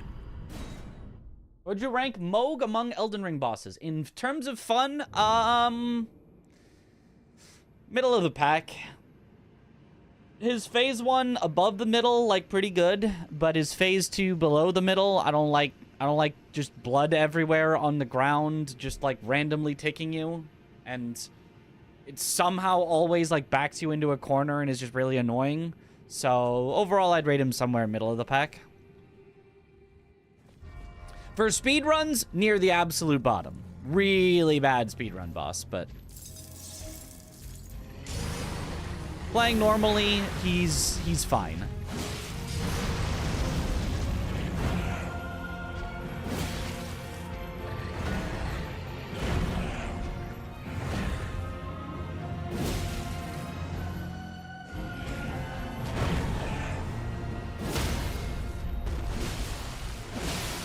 Did I just accidentally get a double headshot? Is that bad?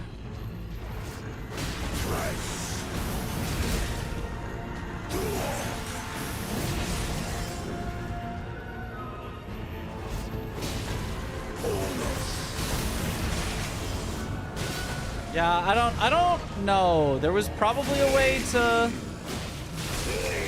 salvage that, but I did not know what it was.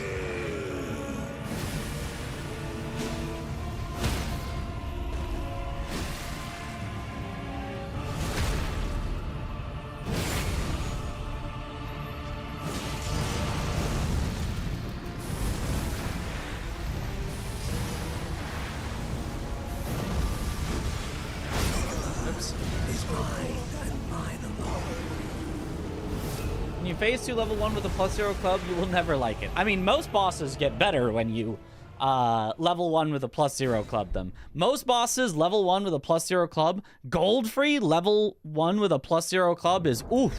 Ooh, it's so good.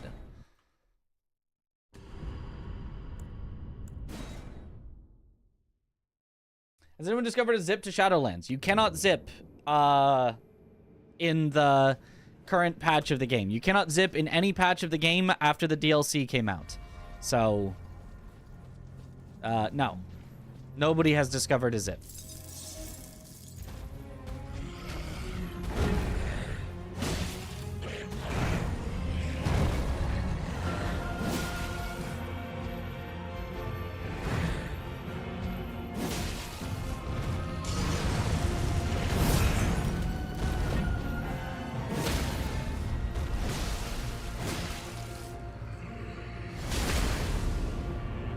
The coolest arena in the game?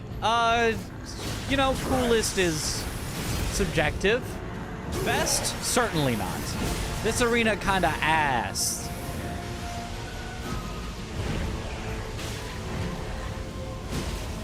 All the stupid gravestones and these darn stairs. I hate this arena. But visuals, it's pretty nice. I can see it. You don't like uneven arena? I think developers should leave glitches in if it doesn't negatively affect gameplay. Yes. I mean, if it doesn't negatively affect gameplay is obviously doing a lot of heavy lifting there. You have to, like, you know, sort of be sure that it's not negatively affecting gameplay, but in ones where it is obviously does not negatively affect gameplay in any way, yes, I think they should absolutely be left in.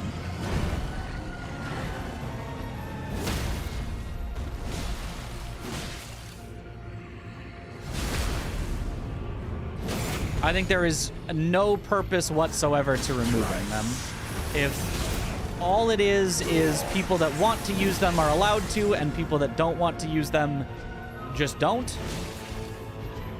that is the perfect system, and mucking that up by patching it out, it helps nobody. Super decision to remove that legend lane down. Yes, that's an easy example of what should they not have fixed. They should not have fixed the legend lane down. That was just silly.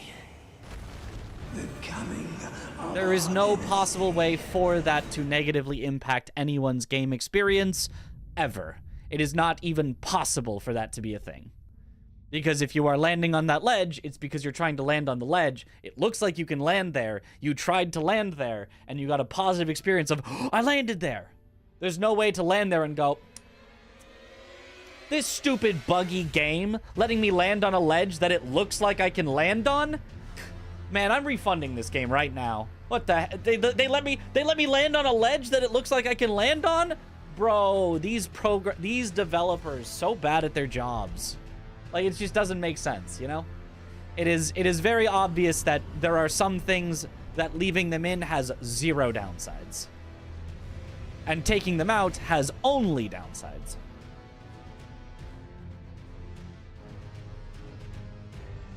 Aren't Moog and Margit brothers? Moog and Morgot.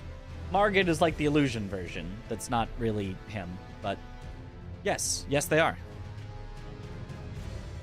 All right, and then last thing to practice before we go into runs. A bit more of Verdun.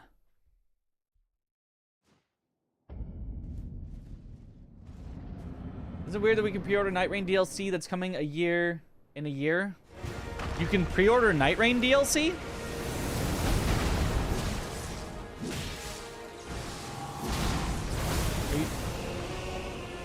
I didn't even know that they announced that there would be DLC.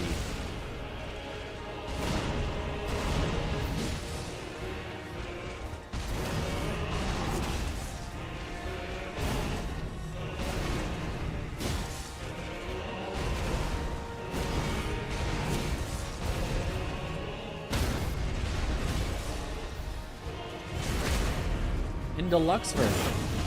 Oh, okay. I guess I can check that.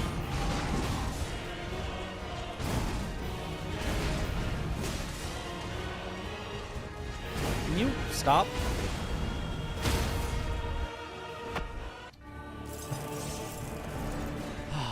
Yeah, that's just a rip. DLC Q4 2025. I've tried parry using hands in DS3. I don't think I have. I can't remember ever doing that.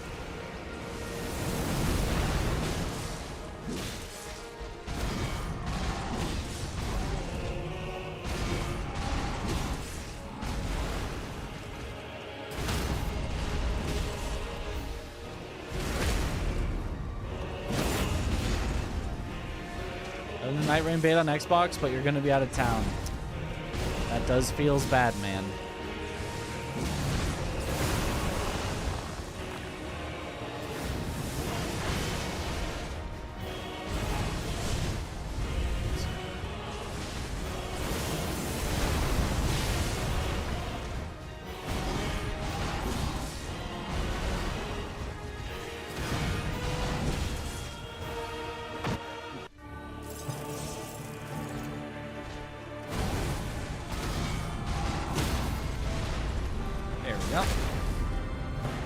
Pre-orders a DLC.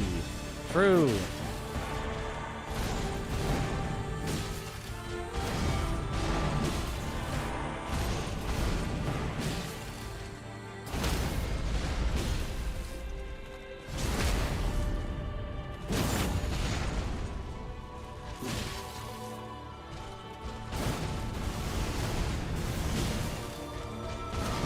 Maybe Sony bought 10% of FromSoft's parent company just so that they could force them to add pre-order DLC.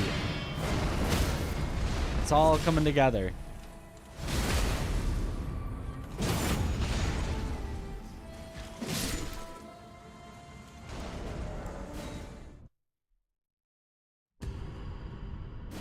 What they're going for? There are many games that have higher paid tier that includes any future DLC. There are. Doesn't necessarily make it a good business practice, but like pairing light moves over Dawn, or we can do both light heavy. I'm not quite sure what the question is. Sorry, Nikhil.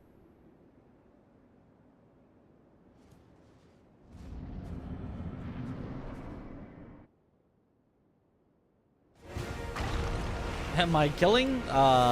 Killing Radon. Killing the promised consort.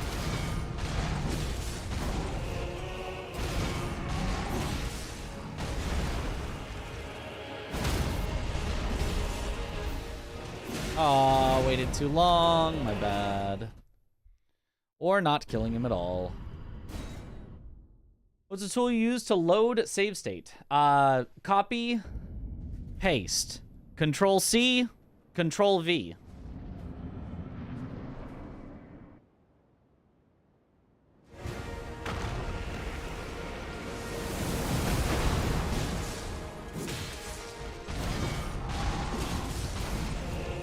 Parry is heavy moves. If you see me parrying it, then you can parry it. If you see me not parrying it and dodging it instead, it's probably because it can't be parried. So it would depend on which of his moves you're talking about.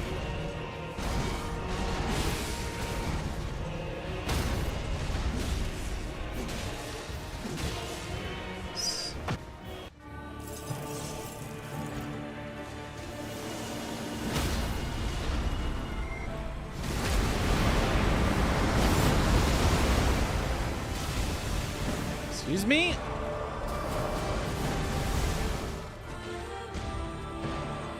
Interesting.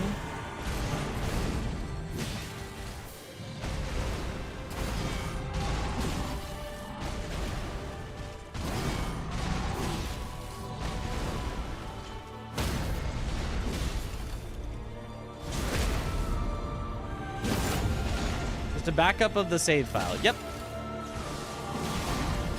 There is a program you can download that will copy and paste for you if you really don't want to have to press the copy and paste button. Excuse me, he just missed? And it hurt because he missed?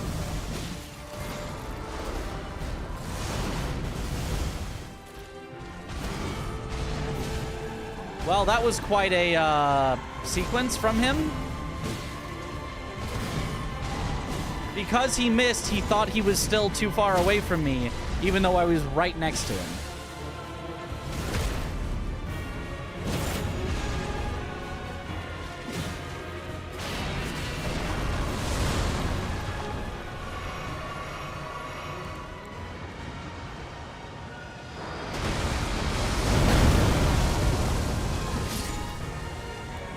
Well, that was very strange.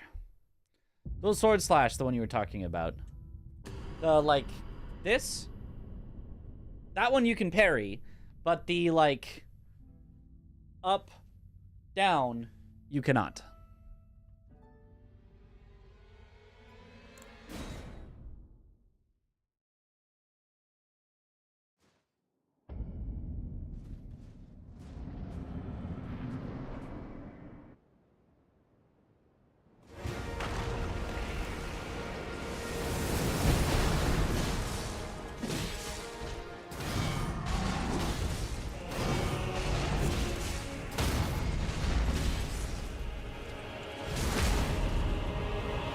Pre-order bonus is an emote. No, not again. I mean, actually, kind of, yes. At least then I have no reason to need to buy it at all on pre-order.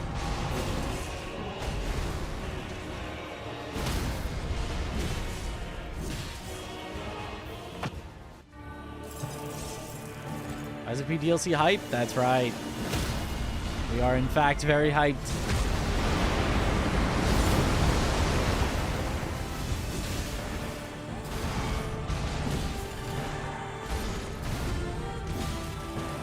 Grandma.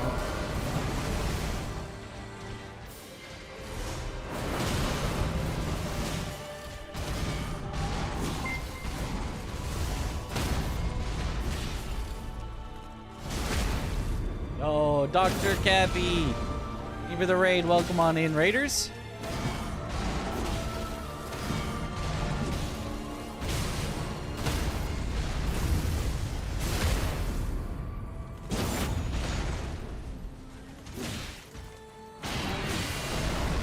Yeah, that was really just... It was technically great luck. Except that then I was out of stamina. I'm alive? He's dead? Music is loud again. Yes, music is not getting quieter this time. So whatever weird bug we had last time is not affecting it this time. Are you more excited for the Lies of P DLC or Night Rain? Generally equally excited for both, but I guess maybe a little bit more excited for the Lies of P DLC, seeing a bit more about each of them.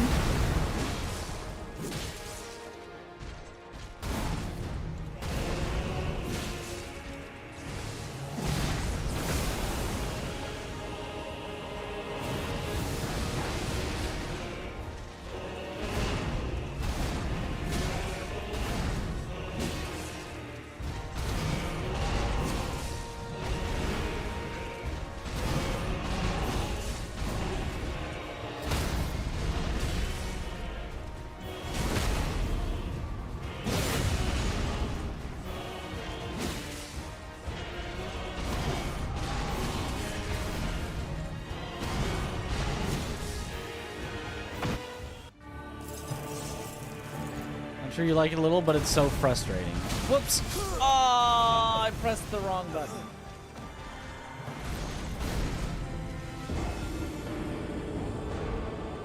Well, simply get good, and then it won't be frustrating. Very simple.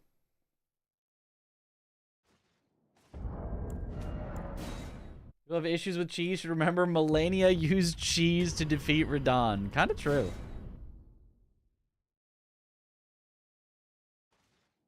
Reading chat while fighting Radon. It's yeah, not a great idea. Probably should not have done that. Hydrate. Probably not in the middle of a fight, right when I needed to get a good, important parry. But, you know.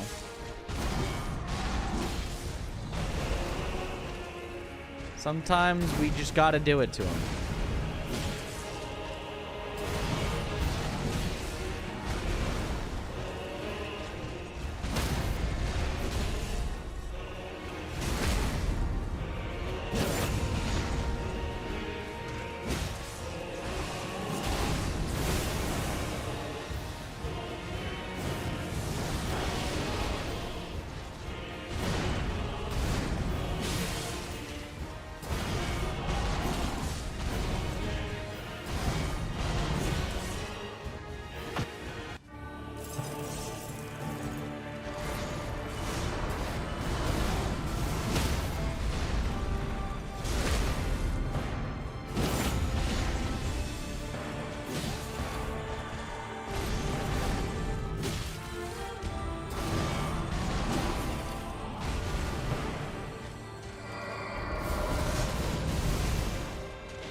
I saw Tom doing running throws, and I thought maybe it would be better.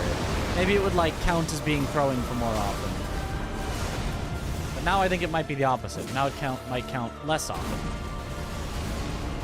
So I should stick with the just 1, 2, 3.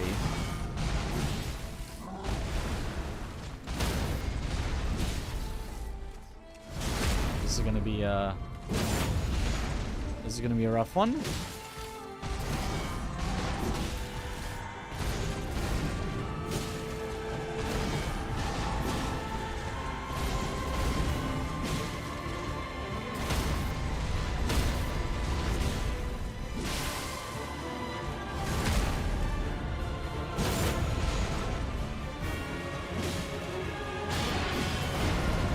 Got him! Let's go. Yo, thanks for good luck, Blanks. Did you finish a run? Are you winning? Blanksing.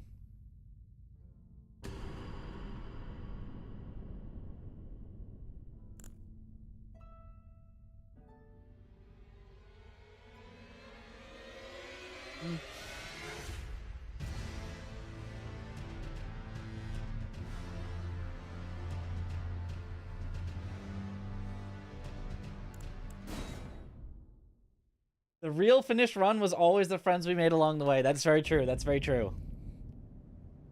That is wise words. Wiser words have never been spoken. Yeah, this is definitely one of those categories where sometimes you just don't finish runs.